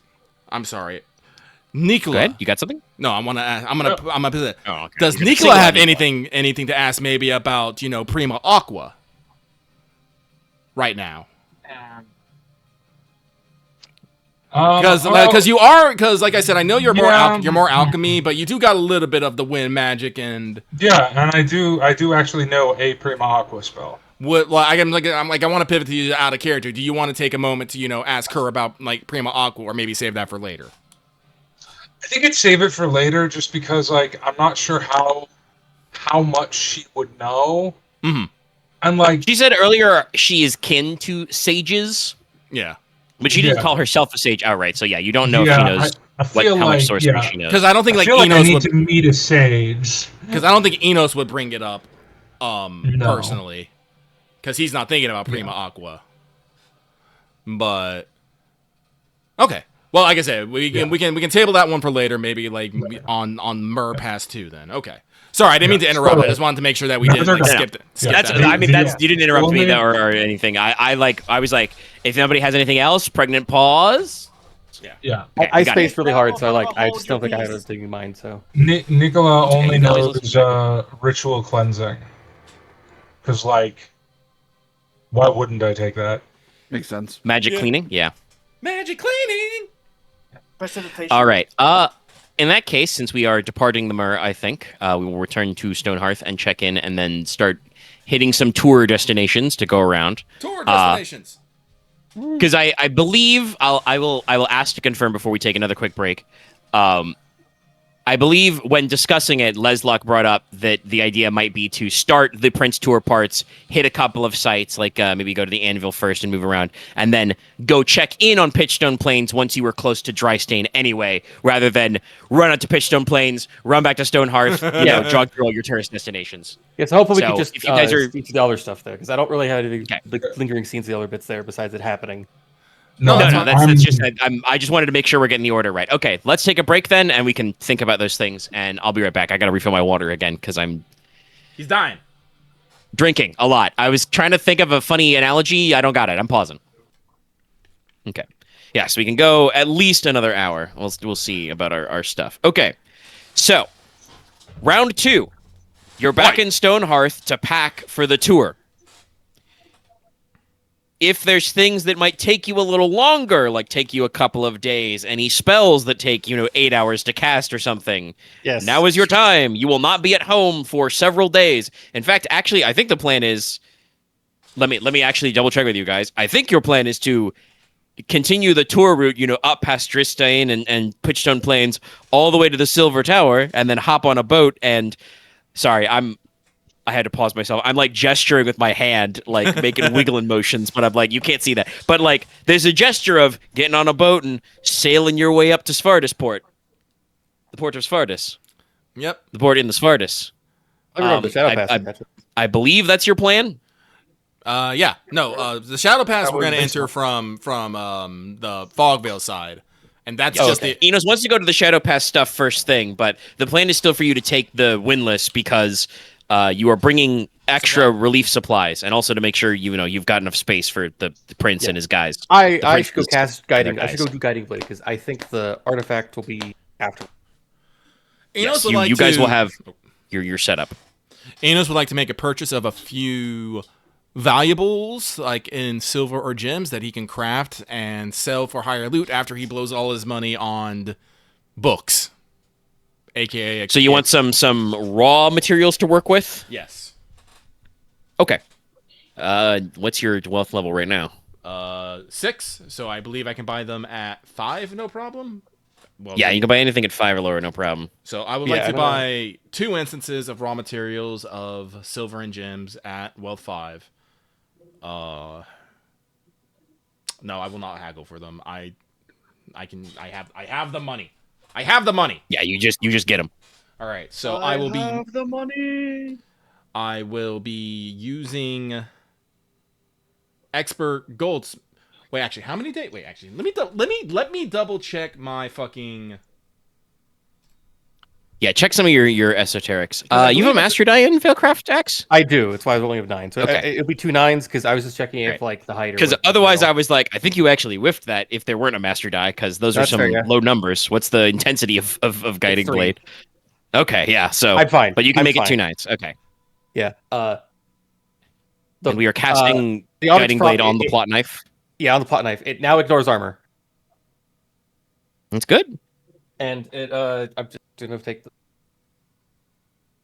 I'll just take the parts that are relevant here and just give it to everyone. Okay.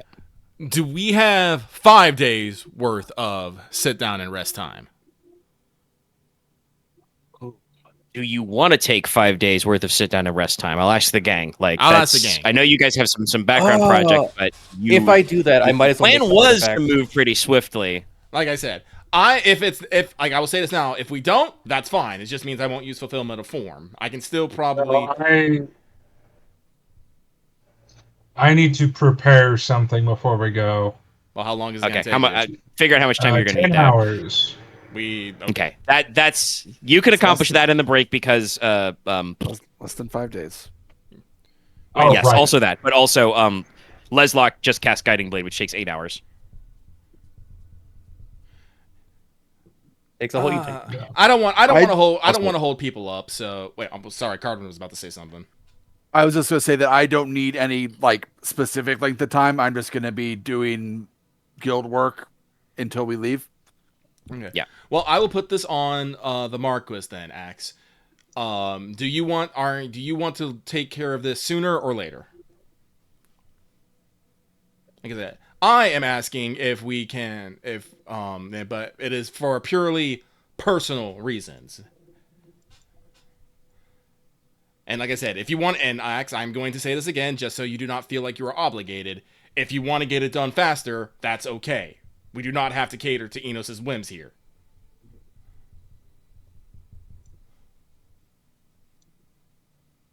I got that from reading it over a second time, but yeah. Yeah, I just want to let people know because it's I was- something we commented on earlier. I love because I just wanted to ask. I need to open the book again, just check how like artifacts, trinkets work again.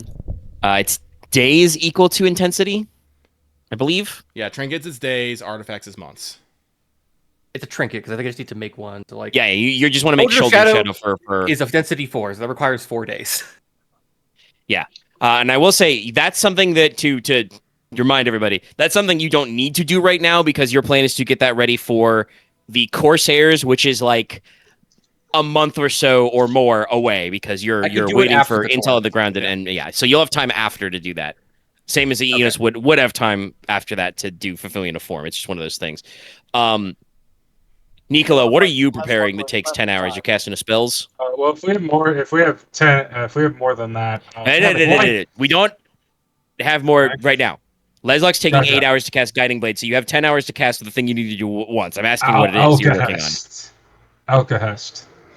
Ah! Little universal solvent. I need to refill after the last time we used it. Okay. Yeah, you can definitely get one of those castings in. Otherwise, it seems like you guys are okay not taking 5 days, for fulfilling a form and the shadow trinket. Konrad, go ahead and roll me your expert blacksmith pool. Okay. I will still do normal ass goldsmithing on one of my pieces. Okay. Though. So you will work at least on a piece. Okay. Everyone will get. Okay, we're gonna have a day and a half. We're gonna like that. We're like the rest of the day and then the day after. What's my Sounds good. Get at least a full day off. Well, if we have that time, I'm going to make another cast. Well, remember, This one's only 4 hours. Okay, that makes sense. Yeah. No. Yeah, no. This one's much shorter. Ooh. 10s. Yep, got 10s and 10s. 6s. My expertise is on an 8, so that doesn't do anything but 2 10s. Does Alkahest matter at all? For... All right. I feel like And it doesn't Comrade, matter you're just kind of like fulfilling guild orders. You will be paid because that's how this works. But are you doing jobs specifically to get paid, or is it more of like? In this case, it is because I am funneling all the money I would make, like not to necessarily increase my wealth, but just going directly towards my military unit. So like getting them supplies and like while I'm equipping them with arms and armor from the treasury, like I do need to probably funnel money towards making like a barracks. Yeah. Which would probably be somewhere nearby Castle Sjorberg. But that's where it's going. I'm not... Yeah. I mean, I guess I should note down the width just in case. Yeah, you should take note of the width. All right, so yeah, most of these items are like 2s. Where's armor?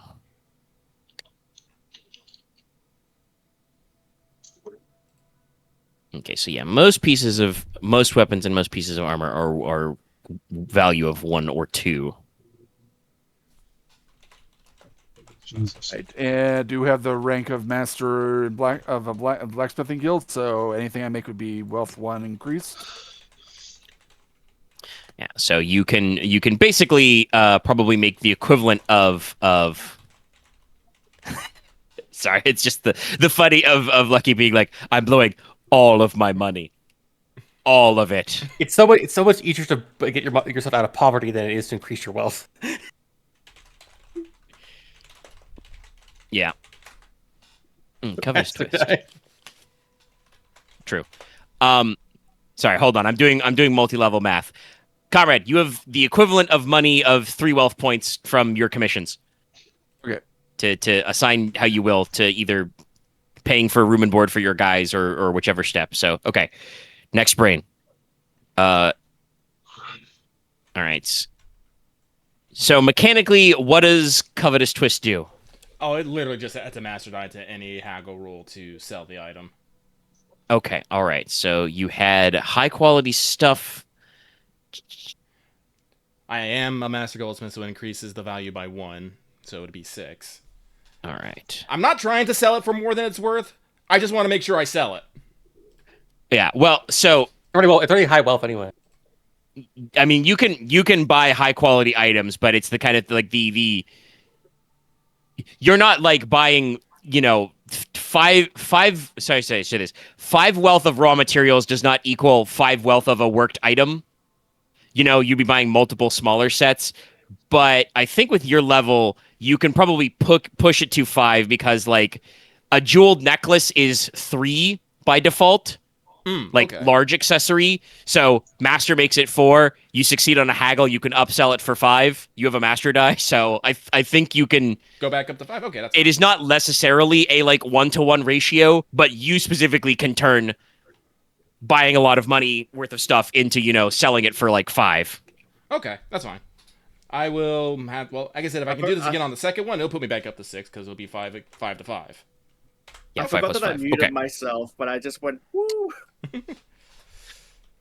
Listen, Inos is really good. He is very specifically spec'd out at doing this. We didn't realize he was spec'd out at doing this for a little bit Yeah, no. because I think Lucky mostly just took the skills because it sounded cool. Yeah.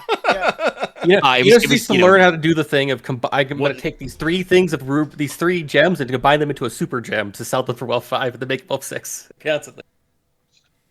Not quite, but he can almost do that. Combine- But yes, or do no, the like Resident Evil thing Inos of, like, I put is jewelry very in, like- very good at doing this system of dumping all his wealth and then being like, okay, well, if I want to sell this, I've got a fucking master die, so I can sell this for. If you succeed on the check, which you will because you got a master die, you could upsell it for 5. All right, let's go to the next thing because I don't 5D. broke it. All right, is that everybody doing some jobs, making some money, kind of a thing, casting spells? I'm done. I don't think I have any anything. spells. You did your second spell run, right? What was your second spell roll, Nicola? Because you made the outcast, and what is the other thing? Windstorm bottle. Light width doesn't matter. Okay. Just making a little bottle windstorm. Okay. All I checked. right, that's fair. Your game master wants to know what you're putting in your magic sack. No, that's fair. I also have 2 fulminating jars that are still good, and 7 health potions that are still good. Sack. Are they still good? Damn. Yeah. I made them at the start of Summer Court, It was only which was 2 weeks ago. That's 4 weeks ago. no. Summer Court was 4 weeks ago. Actually, yeah, I was gonna say that was 4 Oh. weeks ago. So Okay, then that they're does good for, mean like, that it's 3 been days. about a month now. They're good for like 3 days. You want to make a new batch? I guess. Actually, can I have one? But you. Yeah, sure. I quaff it. All right. What's the width of these bad boys? Because it's funnier, I'm gonna give you the highest with one. You heal 5 in all, 5 killing. So and 5 it's well, it removes up to 5 shock damage, Mm-hmm. and then converts up to 5 killing to shock. Well, that's Yeah. still good because I'll get rid of all the shock I have and convert the 1 killing I have to 2 shock in my torso. So yes, I am now adventure ready. I think.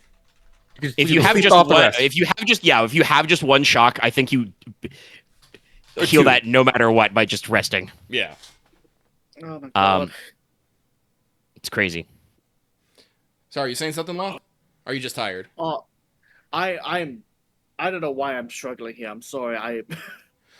Loth, I'm gonna beg you just to last for another hour. It seems like he's hanging on as best he can, but yeah. Yeah. He I still want has you here, to. Loth. I think he can still. I think Loth is allowed to go. Oh my god, I'm dying. Yes, he's allowed to. You can say it out loud. You can do that. Okay, thank Just you. think of this but- guy. Gabate! Okay, there we go.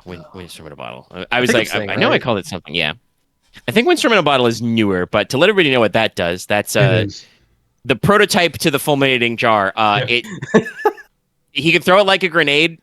It bursts in a like gust of wind or cyclone.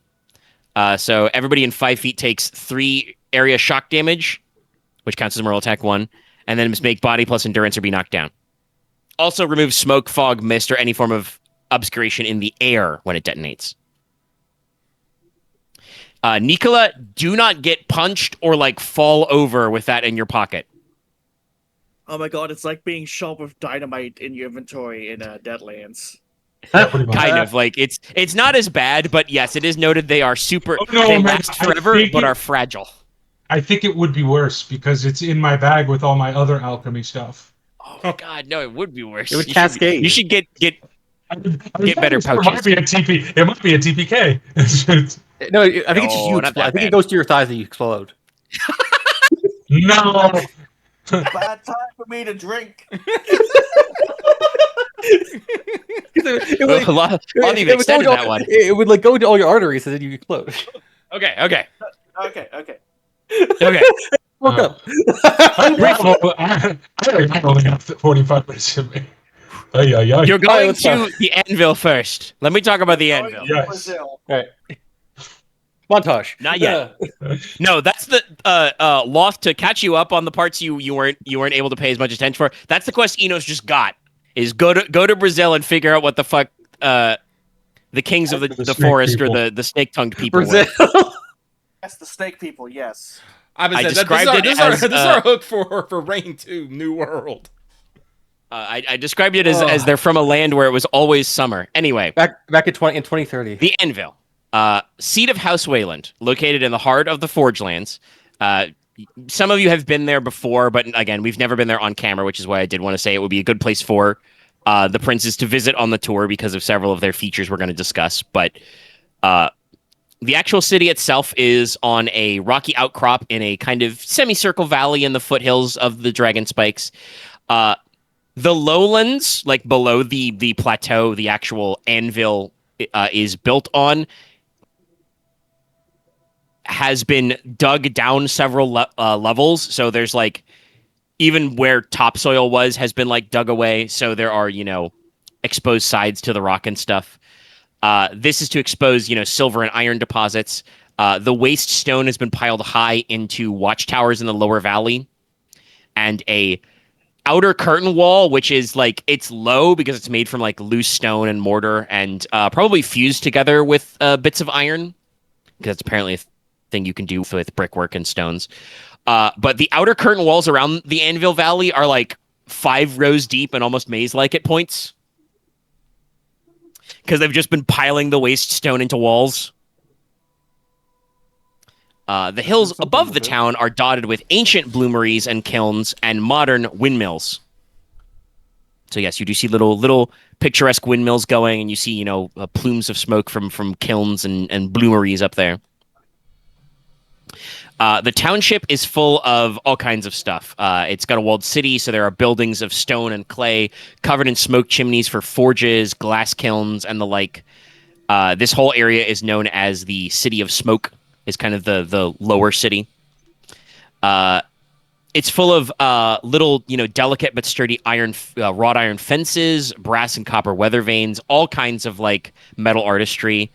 Lots of those, lead-lined windows that were a pain in the ass for us to make in Vintage Story. Like, so much artistry with metal here. Obviously, the Smithing Guild is super big in the Anvil, but also so are the Glazier and the Potters Guild, the glassmakers and the clay ceramics workers. Fine clay, sand, and other materials are dug up in the region and are all refined here. So the Anvil is also known not only for its metalwork, but also for its very fine stained glass windows and mosaics. Deposits of black rock and demon fire flow from the hills, and forests for miles around have been turned into lumber and charcoal. So, like, it's a little, like, barren and kind of, like, grayscale, but also, like, you see these, again, splashes of color of, like, brilliant copper weather vanes, beautifully stained glass, very fine ceramic mosaics. And the lower city smells of incense, candles, and perfumes constantly being burned to offset the smell of burning coal and iron. So, like, you can smell, coal smoke iron bloomeries, etc. going, but also, again, incense, perfumes, candles constantly burning. The streets are filled with work chants and songs to keep time. And also just, you go down any given street in the Anvil, you'll hear, ting, ting, ting. Banging of all that stuff. Is that the sound of Tokyo Drift? Ba, ba, ba, da, da. Logesh would say if you're not out of control, you're not in control. Anyway, on top of the plateau I mentioned before is the Smidikastal, the workshop and fortress of Valant the Smith, ancestor of House Wayland. This is just, I think, a very German or Nordic way of saying Smith Castle. Smith Castle. So there's a Nice place. natural rocky plateau over the valley, which has been reinforced with tall and strong walls by generations of House Wayland. The main gate to the castle is a solid black iron door. Ooh. Like very sturdy. Despite the fact that I mentioned, right, that the exterior is very dour, like everything is very, grayscale and smooth stone and dark iron. Inside the castle is actually very bright and colorful. There are loads and loads of, elaborate candelabras made of every metal imaginable. Lots of oil lamps. Many exquisite stained glass pieces, and also a lot of use of silver and bronze mirrors. Ooh. So, lots of mirrors to catch light or make rooms seem bigger. And so many things like door frames, furnishings, mirror frames, portraits, whatever. Even random bits of furniture are added with extra details of gold, silver, and great colored gemstones. Wow. A little ostentatious. Yeah, it probably a little, but it's also kind of like you get the impression that House Wayland's interior decorator style is just like, well, we've got 4 flawless gemstones sitting around. What are we gonna do with them? Put them in a headboard. Sorry, I slapped my mic arm. Put them in the 4 corners of our dining table. Put him in a chest that opens up a door later, just in case we need to have a fucking puzzle room. Yeah, no. Take a window out of them. It's not a Resident Evil castle, but House Wayland would be the kind of guys who would build they'd design their like manor retreat to require you to collect 4 medallions to get into the kitchen or some shit. Anyway. Why? Well, 400 years ago, we had a lord that was a terrible, terrible midnight snacker. So we made it very difficult for him to get into the kitchen. His wife carefully crafted 4 medallions and scattered them to the 4 corners of the house so he could still get in, but he had to exercise first. But at the center, you guys are doing the tourist stuff. At the heart of the castle is the Great Forge, which includes a giant stone anvil, which has a very notorious cleft in it.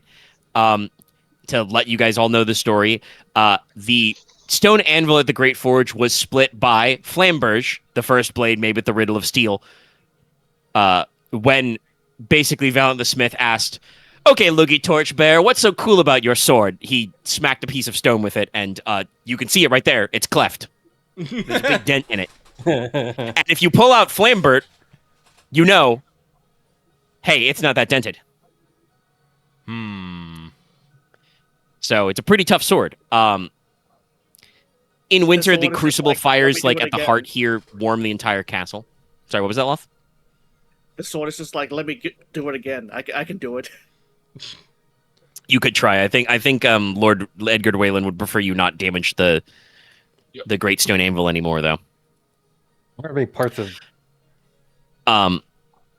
But in winter, the fires of the forges warm the whole castle, basically. And around the forge is the original museum, the temple library first started by Valant's bride, Tanwen Whiteflame, a fire dancer who was the sister of Soleil Goldenhair. She was known as a forge priestess, a diviner, and was one of the first humans to learn to pick up soulcraft. And basically, It's a museum because she gathered a lot of weapons, armors, and artifacts in her collection for Valiant to study, and ultimately ended up preserving a lot of, drawings, paintings, sculptures, and later books, in addition to other physical relics. Oh, this explains why Lord Wayland is our head antiquarian. Yeah, it's his house's home castle has a little museum built into it. It's, not very large. Your plans for the museum at Stonehearth are probably technically bigger because you don't have to build a castle around it, but it's full of lots of different items that have been collected. The museum does also have a chapel sanctum with a great brass statue of Pharnaxia. She has a big bowl of fire, but it's the chapel sanctum is designed so that the morning sun catches the ward flame kept in its middle and illuminates the statue, and then opposite Pharnaxia is a black iron statue of Dea Tacita, which catches the rays of the setting sun. Rad. Ooh. Also, actually, no. If you want to examine the stone anvil here, because this is not where Flambert was made. It's just that Valiant was like, okay, wise guy, what makes your sword so cool? And he's like, stabs a piece of stone with it, with a flaming sword, and he's like, this. And Valiant was like, sick. I was more thinking of being like, if you hit it, it'd be like, but I was like, wait, that doesn't work. The sword's already enchanted, so it wouldn't fragment. No, yeah, the sword was forged, so there were no bits. Omega, what was the name of Valiant the Smith's bride? Hanwen White Flame. Hold on, I'll post it. Hanwen White Flame.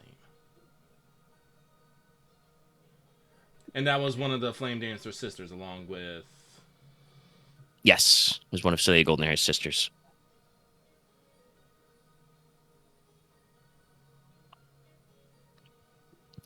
But yeah, so not any big, details to do, but we haven't seen the anvil, and there's some history here that's important for you guys to keep track of. You've got a history of museums, a little bit more about Tam and White Flame. Know what's going on with House Wayland a little more. And if we had not had a big meeting to set it up for Wayland, Edgar Wayland, to say that he, his workmen have found the steps in the Pitchstone Plains, he would have brought it up here. But after that, basically, I have like very, very clipped notes about other, Grand Tour stops. And obviously, if there's anything in particular, you guys want to do in the Anvil, feel free to mention it now or later. You're doing tour stuff, so you can spend some time here. I just figure, well, if nobody is like, wait, I absolutely have to get my souvenir, shears here or something. They're vitally important to me later. We can come back to it because we're hitting a little bit of a clip. So real quick, how do we spell Valiant the Smith? Yep. I'm putting it into the family tree. Oh yeah. Sorry, let me grab. I have mentioned it before, but I also have it printed, so I would just grab it. And it's important because, hey, guess what? When me fucking fighting myself, I have to remember whether it's an A or an E. It isn't. It's two E's. Valiant the Smith. Valiant. Okay, I wasn't sure. All right, but I'm adding. Trust me, I have this problem, and I wrote it. I picked this name. Don't know how many fucking vowels I balls up sometimes, but you will, check in obviously on Stonehearth. You don't need to go back to Drakesboro because you did that during Summer Court. That is, probably would be a location to be like, hey, check out all this Iron Demon stuff. But you don't need to do that. You've done that already. Mm-hmm. Brinton obviously is, a very obvious candidate. It does the largest cathedral in time. You guys can check in with the Archbishop if you have anything you want to hit him with. It is a seminary school. There's medicinal mineral baths and mineral water to check out, which is, again, very, very touristy. And the school obviously is like, educational. There's a lot of social clubs and gathering places such as, lodges, cafes, cabarets, and theaters and stuff. So like, it's a good place to get a feel for the local culture. Obviously, you might have to keep an eye out because Brinton does have a little bit of a shadier reputation still. The local young gentlemen are known to get into trouble, drinking, gambling, dueling, and the like. Mm-hmm. you've moved in a new archbishop who's a little more proactive, and you've taken out the flat salt, so it's not like you need to worry about anybody getting shivved, but it is kind of a place where young gentlemen go for fun, and sometimes that fun is betting on dice or stabbing people or drinking a lot. Blackjack and hookers. That too. I think you guys don't have a lot of. We've discussed this. What you definitely don't have in Teine is you don't have a lot of narcotics trade because you're very far away from opium and hashish. Yeah. Probably for the best. You guys import Baco from the cauldron, but that's import only. You can't. Well, grow tobacco whenever here. somebody figures out amphetamines, it's gonna hit like a truck. You're a long way off from that one, at least. Thank goodness. Oh, no, not really. You're still a decent ways away, unless you're gonna make it your mission to isolate amphetamines. There's a couple of precursor steps of chemistry you guys aren't all the way through yet. He does it, we'll throw you in the dungeon. You've barely got a guy who's chemically isolated CO2. Anyway, the next step, which leads us obviously to your check-in on the Pitchstone Plains, is Drystain, or possibly Drystain, depending on how you want to say it. I say Tristan. Seat of House Palak, home to the Academy of Architecture, which, was founded after studying building styles from all over Troikaron. So, they've got quite a lot of different examples in their archives and like to look at. It is linked with what I've described before, the quote-unquote Hall of Reason, which is home to the Order of Reason, a Order of Merit, which is focused around, reason, logic, furthering education. So, they're kind of an order that sprung up about, cool achievements in education and the like. We'll figure out a Hall of Resolve later. Oh, Hall. Excuse me. Sphere.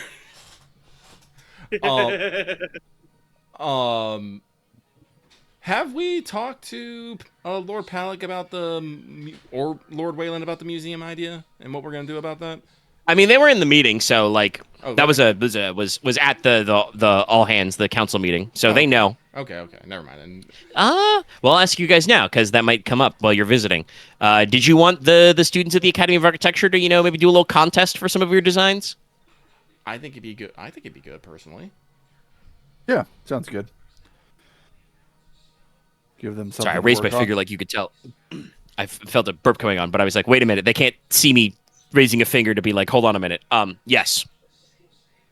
Okay, so yeah, while you're there, you'll probably see, some early sketches and stuff, maybe some people working towards some models. Because I think that, the Order of Reason and stuff would gladly honor not only your royal visitors, but also the Marquess. You, Leslok, are personally considered a great patron of arts and sciences right now. Yeah. Because you threw the whole technology fair thing. So no, they really like you here. So there's probably a little reception dinner or something. Nothing we have to what is it, blow by blow on, but there's going to be some celebration in town. And obviously the city of Justine itself. Good. I want to look at this. I just got to keep this momentum for 30 years. Hey, your interests are your interests. Yeah. You feel very, very safe in that you will probably not change so much that you'll change your opinions. We'll see. Anyway, Drystain is also notable because it obviously has some very classic architecture of its own and some public works in the city to study. There are a lot of statues, a lot of arches, a lot of, gardens, a lot of Buster. That is Buster. He has come to say hello. Stomp. But yes, we will go ahead and run and gun to the Pitchstone Plains. Probably about, because there's an excavation site, a day's travel away from Drystain in the heart of the Pitchstone Plains, which are, again, these large lava rock fields, some of them are kind of covered over with short grasses and moss, but others are just straight up, volcanic rock. Sections of pumice stone and volcanic glass and all kinds of things. So, real cool, great times. I love obsidian. It's out there. It's pretty cool. We like it too. Yeah. But you are shown, where the site has been uncovered. So, they were doing very methodical survey. They were checking under, loose rock, soil, etc. Because obviously it wouldn't be in, a structure. A tomb or temple would not be built into solid rock. Or if it was, it would have signs. And so the diggers reported that they found, some signs and have cleared the area of, layers of dirt, ash, and sand, some stone-cut steps. And since you gave the go-ahead several days ago at that meeting we just talked about, sorry, excuse me again, the workers have actually, completely cleared a series of steps and begun clearing the top of level of dirt around what appears to be a large brick-made dome or cairn. It's similar to the design of the tomb of Sealmund Logi, but is much larger. And it is formed out of, layers of interconnected reddish bricks buried under some soil. The stairs lead down, several feet at an angle to a brick archway, which is about a dozen feet tall, with a door of iron with iron panels sealed in with wax and cement, and some deeply, deeply worn reliefs that can no longer be deciphered. The body of the tomb is made of what I referred to as ashlar blocks, which refers to, a type of cut and dressed stone. Thanks, Vintage Story. So, I remember those, yeah. Specifically cut dark reddish ceramics, and they are mortared, and they are backed by a layer of what must be imperial-style cement. Which much like actual real-life Roman cement. You guys no longer know the exact recipe of, but alchemists are able to create a functional facsimile. Maybe we should make Stoneharven story or something. And that's the dumb idea.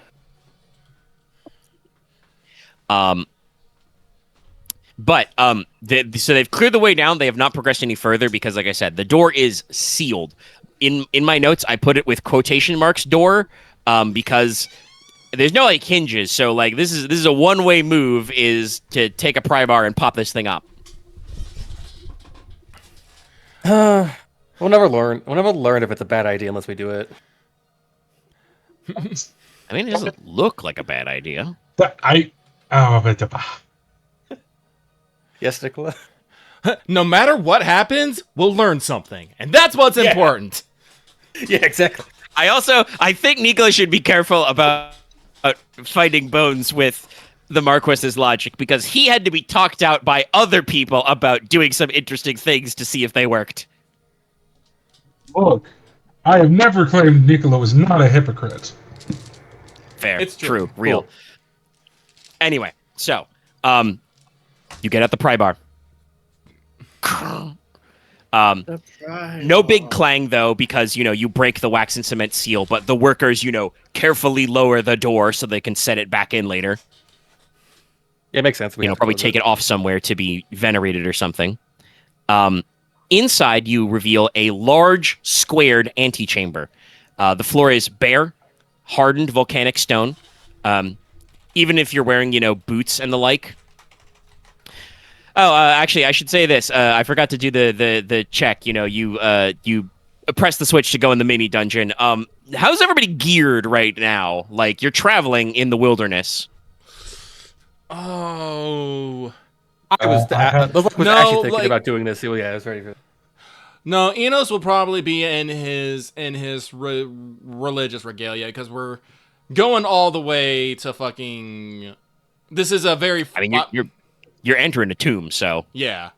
No, so he would probably be in full regalia, weapons, chain, hook blades, knives, spell component pouch. I once again need to remember everything that goes in there, but Didn't we fight like some automatons in Logi's Yeah. labyrinth? So I feel like No, it's not outside the realm of possibility for us to come in here with gear. Yeah. and like I said, I did quaff a healing potion, so I'm actually pretty good health wise. So yes, I am ready for a combat encounter if there is one. Can have a brigadine. Get the metal helmet, I have my helmet, gloves. and that's it. buckler, my 2 pepper boxes. I've got my helmet. Lumber. I'm ready to ride my bike. I'm ready to go. Well, no, it's just because yeah. Also, I guess my pouch is inside my coat. That's fair. That's what they're for. Logesh is probably geared up. Konrad, any particular level of equipment you would bear in this moment? Konrad's probably wearing his leather Wargman armor without the mask or anything like Without that. the mask, yeah. He does have his helmet with him, but it's probably like hanging from his belt. He's not having it on while we're actually exploring, but it's there to be put on if anything happens. And he probably has what the hell? He definitely has his sword and probably his iron-studded club. That makes a useful tool just in case anything happens. Yeah. All right. Yeah. So you guys Oh, are. and I believe I also probably have my a lamp also, oil lamp. That's fair. Yeah. There's so? no immediate what's the word? No immediate source of light inside right away. So, you'd bring a lamp. I am assuming that based on our normal pattern, entering the antechamber with you will be Aurelia and Moira. Second Prince would also, as you know, the Minister of Antiquity would also like to take a look inside. I think that the Crown Prince and Estelle will probably hang back at the top of the stairs until you've poked around, just so there's not 9 gajillion people in here. No, I think that's fair. That's fair. I don't know how big it is. Yeah. Just find that. So, to continue my description, that's just something I thought of. And it's like, oh yeah, I forgot. I have to let you know you're entering a zone where stuff could happen. There could be traps or something in here. We take a step forward. Why did I get the feeling we just auto-saved? You see the little checkpoint icon, and you're just like, wait a minute. Did we just pass through a fog wall? 3 4. Oh, so, yes. 3 hours of night vision. Oh, good. Yeah. All right. So, like I said, to reset my point where I was, the floor is bare. Bears. Other spelling. Hardened volcanic stone.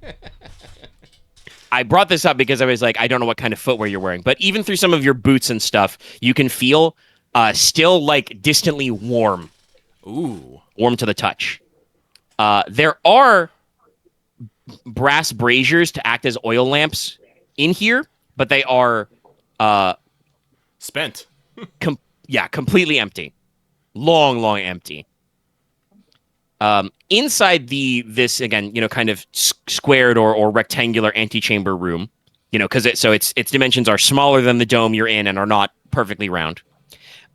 This whole thing is piled with all kinds of grave goods, very similar to what you saw in various niches in the Labyrinth of Logi. There are silver Teine-made coins, gold and silver imperial coins, many bronze knives,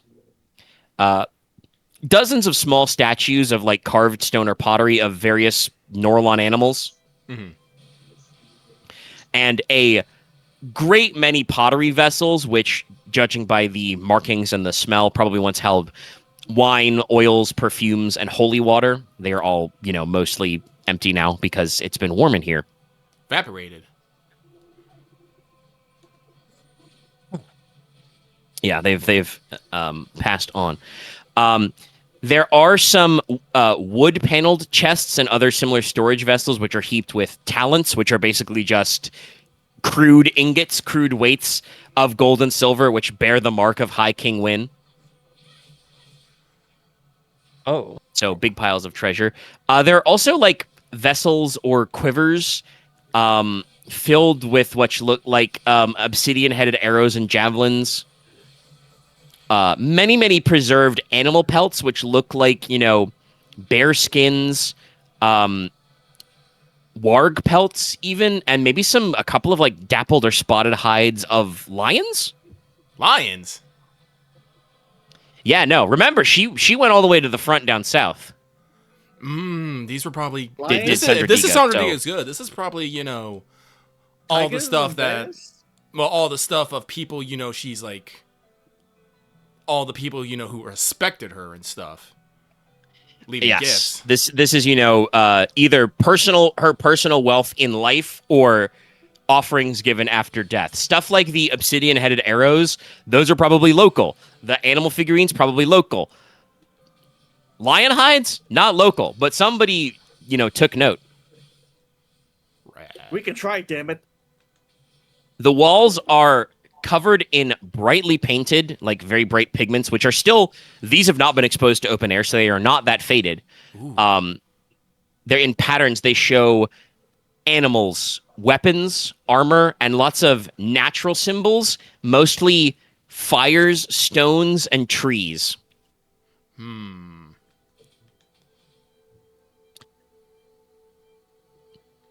And at the far end of the room, there is a archway which looks like for another door, but is taken up by a panel with a bull. We'll describe that in a second.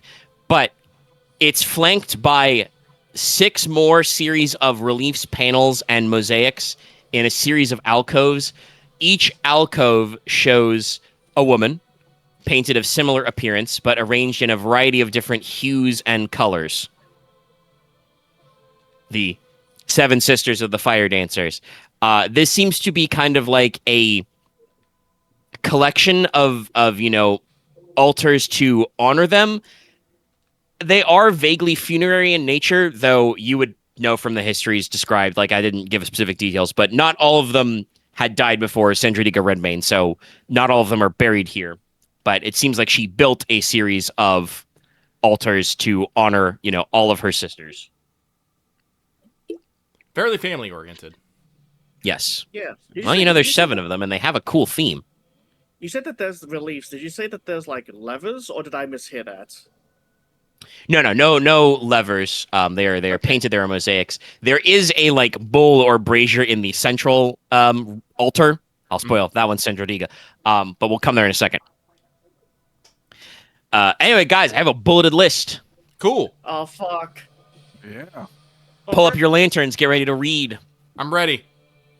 Yes. So, on the far side is one altar, which is clearly for Salia Goldenhair, wife of Logi Torchbearer. Her image is literally threaded with gold and orichalcum. Ooh, fancy. The pigments are made from orpiment, saffron, ochre, a variety of bright golds and yellows. The image of her is painted holding a flaming sword as the symbol of the torchbearer. These images do have captions. They are in the old Norlish dialect. I will make you roll to translate to just keep this going on.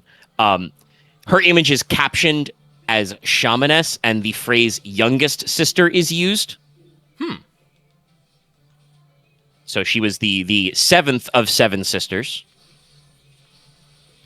And at her altar are a variety of offerings. There are numerous drake tooth amulets. There are a little crudely cut, but a variety of gemstones in, yellow to orangish colors, topazes, citrines, fire opals. Lots of forms of gold and brass jewelry, and especially a lot of carved animal figurines in stone, clay, and antler. The most recurring animal shapes are wolves, lions, firebirds. Firebirds? Yes. Sacred animal to Fornaxia. Oh, okay. Not local to Norlon, as far as you know, but Yeah. very symbolic. She also has ceramic offering bowls, which hold a variety of spices and perfumes, which, again, these preserve pretty decently without ambient air. So henna, sumac, saffron, myrrh, other resins. Also what look like primitive rosaries or other like beaded jewelries like necklaces or bracelets. Mm. Next is the altar, which is captioned 1, Lorelei the Cerulean. We do not have that name. Her image is clearly painted in woad blue and indigo. She's drawn with flowers of blue in her hair. Lorelei is described as a medicine woman and a fishwife, which is an old way of saying fisherwoman. Mhm. A hunter of creatures and plants, and there are dried and pressed flowers adorning her altar, along with small sections of fish scales, woven wicker baskets, what looks like a mortar and pestle. There are also carved stones or amulets made out of lapis, but also striking corals. Small piles of cowrie shells, Nila powder, and sea salt in her offering bowls. Collections of what look like shark teeth, engraved whalebone. Like below the like level of the altar, there are collections of woven nets and fishbone harpoons. The inscription describes that Lorelei was a hunter and healer, a chief of medicine. She explored the coasts of Norlon and the marshes to the west. Was said to have aided the Norlish in their war against the Meridi peoples, the Sea Ghosts, where she personally burned 30 of their ships. Ooh. In revenge, the Meridi captured her and threw her into the sea, where, since she was a fire dancer, she drowned. But the Mer recovered her body and returned it to her sisters. The rock in the South Sea is named after her. So Lorelei Rock is named after Lorelei the Cerulean, Okay. who waged war on the Meridi Sea people. Cool fact. That's a cool fact. Next, third youngest sister, Ciara the Sable. Ooh. Her image is painted in stark contrasts, charcoal and bone black, but also, her skin and dress are painted in pale white and grays of ashes, dark of hail, pale of skin. Her altar is adorned with blackbird feathers, polished jets, more obsidian arrowheads, and carvings of dark, hard woods. You recognize some of these as being from the Corbwood Way. There are also bracelets and necklaces of black glass beads, maybe trade with the Iron Demons. Lots and lots of little items on Ciara's altar. Charcoal sticks, small writing stylus, combs made of ivory and other materials, a small polished obsidian hand mirror, vessels to hold makeup and other personal supplies, well-worn sticks of incense.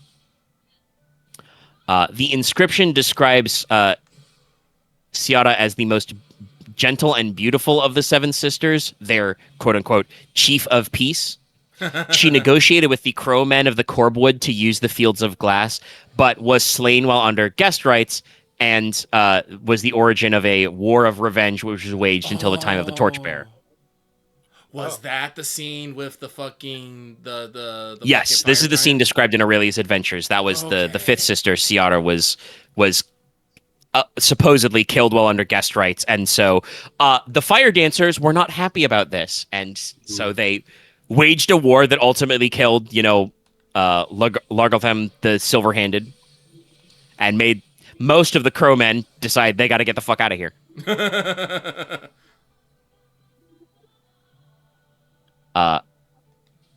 Beyond the middle altar, you learn, by the way, Sandrodiga is the exact middle sister of seven. But that's lower in my bulleted list, so we'll cycle there, because her altar is like slightly bigger, and like I said, there seems to be the hint of some mechanisms or something. Like I said, no levers, but I did mention it earlier, so Loth wasn't completely crazy. The center like altar or alcove is clearly shaped like another large door, but it, has an altar in it. So you're like, we'll figure that out later. So, third sister, Edaz Sunseeker. Her image is drawn in what you would call red-yellow, but orange in modern speak. It's adorned with copper and brass, many selections of tree amber and resins. On her altar is a very finely made composite bow of lacquered antler and strong woods. Many, many more bronze arrowheads and daggers scattered around, along with the plumes of several centurion helmets, officers in the Imperial Army. So, moving more towards some warlike aspects. Her offering bowls are filled with a wide variety of animal bones and teeth, and polished stones, which seem to have come from every foreseeable, geology in Troycaron. Like all over the place. There are little carvings and paintings of animals adorning the image on her altar. And Edaz is described as a great scout and hunter. She journeyed with the war party of her sister to distant shores and is said to have vanished into the sunrise, chasing the retreating Imperials to the ends of the earth. Ooh. Damn. So she, Damn. like Sandradiga, went to the War of the Lost and did not come back, but not because she was killed, but because she didn't shoot enough Imperials. Damn. I could see some Eorzeans having the same kind of vibe. Being like, no, I didn't kill enough. I didn't kill enough Garleans. Second sister, you just reminded of her. It's Tanwyn Whiteflame. Yeah. I won't post your name again. A great diviner and oracle, master of smoke and bone. Her image is interlaid with great sections of silver and mother of pearl. The pigments used are white ash and white chalk. Tanwyn is described as a dream seer. Her hair was said to have gone stark white when she turned 13. Oh. Her altar is strewn with knuckle bones, yarrow stalks, and rune stones. But also, she was known as a crafter of weapons. So there's, small hammers and chisels and other tools scattered around, along with many other little bits of silver coins and jewelry. Also, just random piles of little bits of glass or crystals, which are just like neat. Neat. There are also a handful of a couple of simple iron daggers and iron dagger charms among her offerings. Tanwyn Whiteflame is described as having been wooed and married to Valent the Smith, one of the earliest retainers, the tribe of the Pickmen. On her altar are set several tallow candles and bowls which contain white pepper, bone meal, and lots of smoke powders or sacred ashes.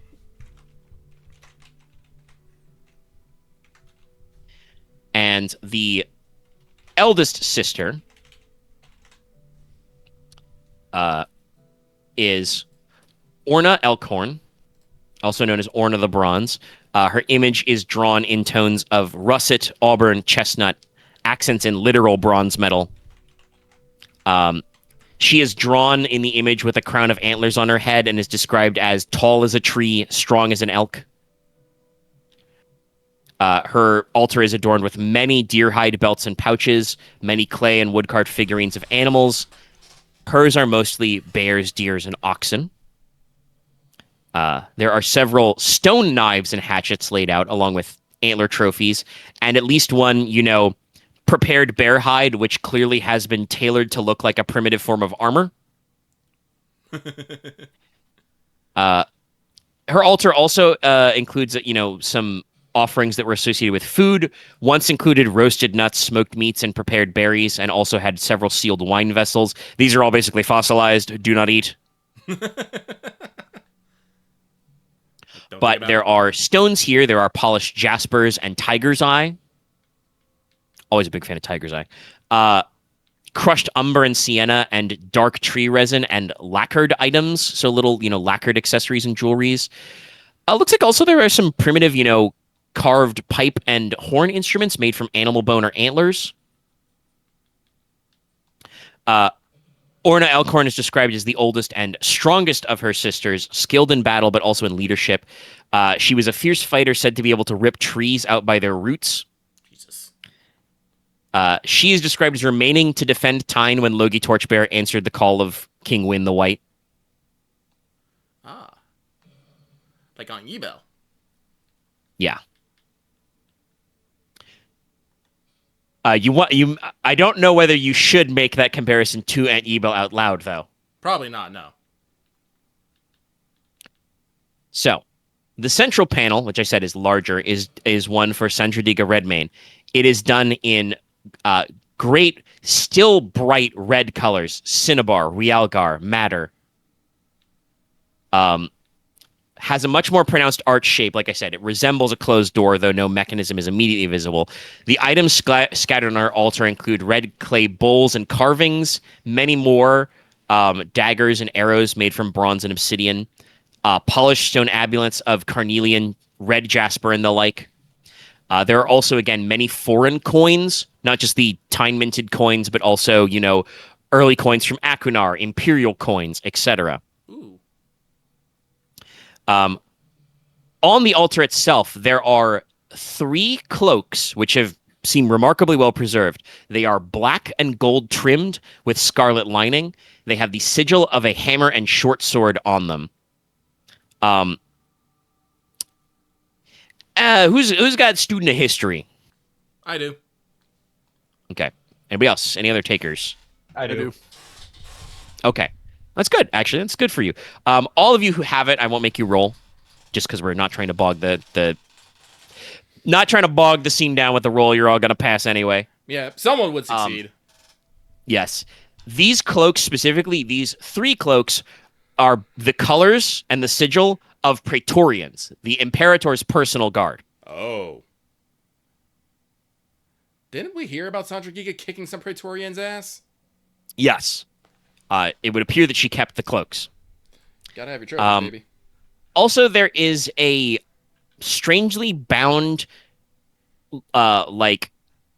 staff or axe haft that doesn't have the axe head anymore, which is wrapped with a scrap of a cloak which has inverse colors. So it's scarlet outer, black lining.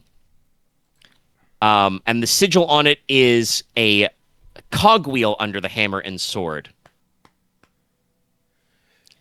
You're not sure?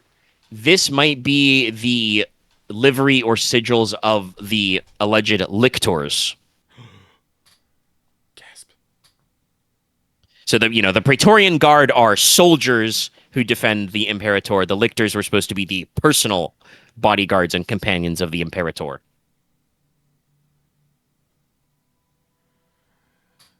And there's certainly, yes. Many of these sisters kicked ass. Indeed. Well, there were 7 of them, and they seem to have been arranged in some sort of special thematic system. But in addition to all these warlike offerings,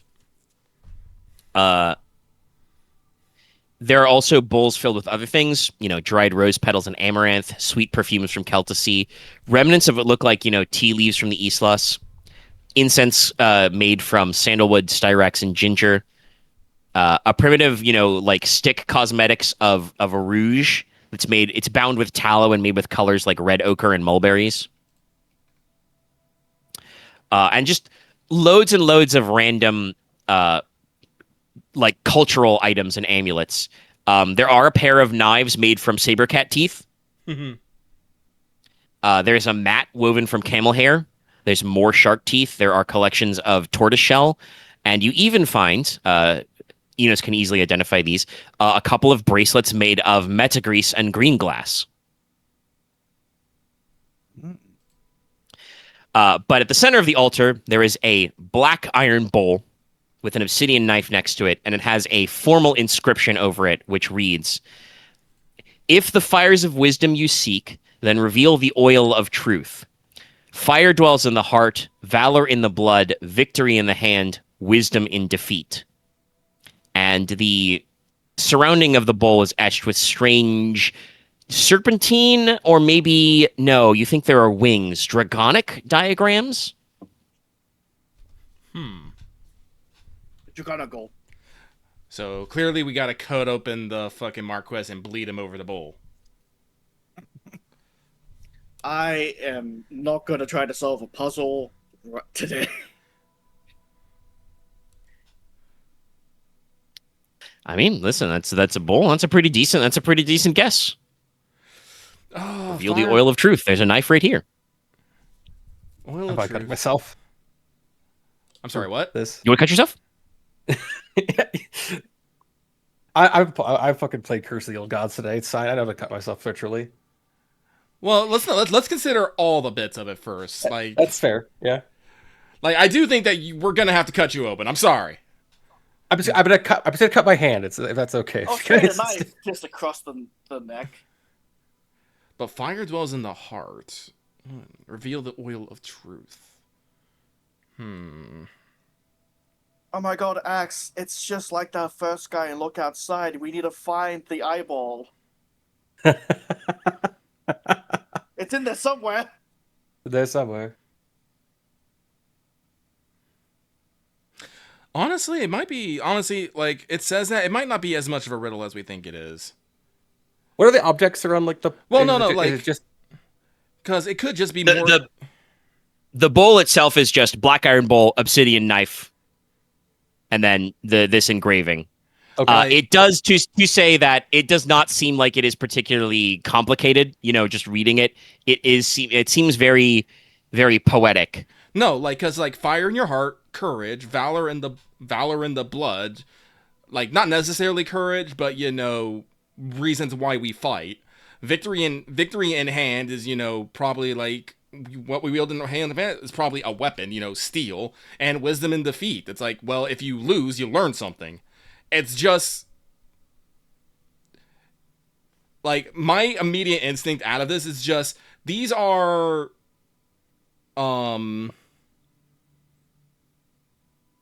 just poetic poetic things of like Hardship. I hate saying this, but this just seems like the fucking ancient storyline of a fucking woman in her kitchen with live, learn, and laugh on her fucking Live, laugh, learn. I mean, yeah, basically, like Yeah. this just seems like it is like poetic but simple advice. Yes. The riddle, quote unquote, is the first half, which is if you want the fires of wisdom, reveal the oil of truth. Yeah. You're not exactly sure, what the top of your head is that. If you want to roll some skills, you can do that. But I think you have some ideas based on what's here. The rest of it seems much more just like generally advice. Yes. Fire dwells in the heart, which is a phrase the readers have heard because that was what Paz Oro said when she started doing pyromancy. That's a common refrain in the Golden Tablet. Valor in the blood, victory in the hand, wisdom in defeat. That kind of just, yeah, you can roll your alchemy skill. Great. Twos? We don't do better than twos? Yeah, it's mostly a straight. Oh, mastery die. Okay. Thank God for mastery dice, everybody. Nicola, you're pretty sure from your alchemical knowledge that oil of truth is, like I said, that's a metaphor. If fire dwells in the heart and valor dwells in the blood, victory's in the hand and wisdom is in defeat. So what you have to reveal what's the oil of truth? Well, the truth is that thing she just said, fire's in the heart, valor in the blood, etc. So one of you probably needs to be courageous and cut yourself open. Yeah. I will say with 2 10s, just for the sake of caution, you're pretty sure it shouldn't be Inos, because if this does happen to care about specifically whose blood he is not a human. Whereas all the rest of you are, through some level of descendants of Logi. Oh, man. Which means you're, related to Senradiga's sister. Actually, right, yes. It literally cannot be Inos, because that is the blood of Deatacida. I'd like to talk to this ball's manager for being racist. I'm just gonna sit in the corner and pout that I'm not allowed to do bloodletting with the rest of the guys. Listen, you'd be the only one. Listen, if we do a Deatacida trial, you'd be the only one doing the cutting. Honestly, I'll tell you this: you gotta cut yourself. You gotta suffer 1 point of shock damage somewhere. I will do it. I will do it to my hand, to my left hand. What if you need multiple We'll find out. of blood? We'll find out. No, just the 1 shock damage does it. Damn it! I think it's like Leslok takes off his glove. I know, it would be very funny, but yeah, you cut yourself, prick the flesh of your palm or something, and let the blood drip into the bowl. It doesn't need to do much. It does, you do suffer 1 shock damage in that location. But there's kind of a moment, and then the door mechanism, triggers. The panel like unlatches, and with classic rotates and slides inward, and now you can see the inner chamber of the tomb, which is, of course, announced with a blast of furnace-like heat and smoke. There is light and heat inside the inner recesses of this tomb, and I think that's a good place to end it for today. Yeah, it's 9:35. I will let Nicola bandage my hand. No, But yeah, there's a spooky fireplace. I heard more descriptions. I'm just like, oh no. No. That's where we're calling it. That's the dramatic reveal. Nicola's on mute, and I may or may not have suggested that there might be a little combat test in there. Oh no, who would have thought? Fuck, we're gonna have to fight. No, sorry. My immediate thought was like, fuck, we're gonna have to fight knights in the round in there and be stuck in a fucking half-hour cutscene. I'm like, wait, no, that's not correct. To me, my knights. This is not the challenge. This is No, that's a different side quest. Yeah. I should have got piercing the bacterium or something. This is a different Dark Souls boss. Okay. But yeah, I won't do it while we're recording, just so the people at home don't have to see it. But I have that bulleted list. I will macro dump that for everybody's notes at home. Very good. But that'll be our episode of Rain. Everybody was present. Everybody had good role play. Yay. There's 2 points. My mission's explore the Pitchstone Plains, so I don't. Yeah. Not today. Not yet. Yeah, But keep that in mind. That's next session. Not Probably is. today. Okay. I I'm don't think gonna anybody's go problems collapse. came up yet. Should we have rolled unwholesome for the Mer woman? I keep forgetting I have this. Oh yeah, she probably should have, but she wouldn't have passed. Hold on, let me check. Is she really gonna just roll? I think she's just gonna roll 3d10 for sense.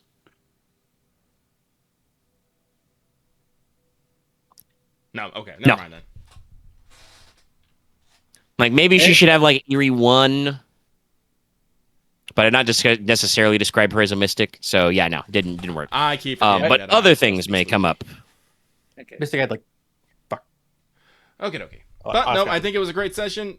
Everyone get their XP. I don't want us to be hanging around. So Omega, please take us out. All right, good Bye. session. Good job, everyone. Yay. If you're listening at home, don't forget to like, comment, and subscribe. We'll see you later. Good night, everybody. Good night. Good night.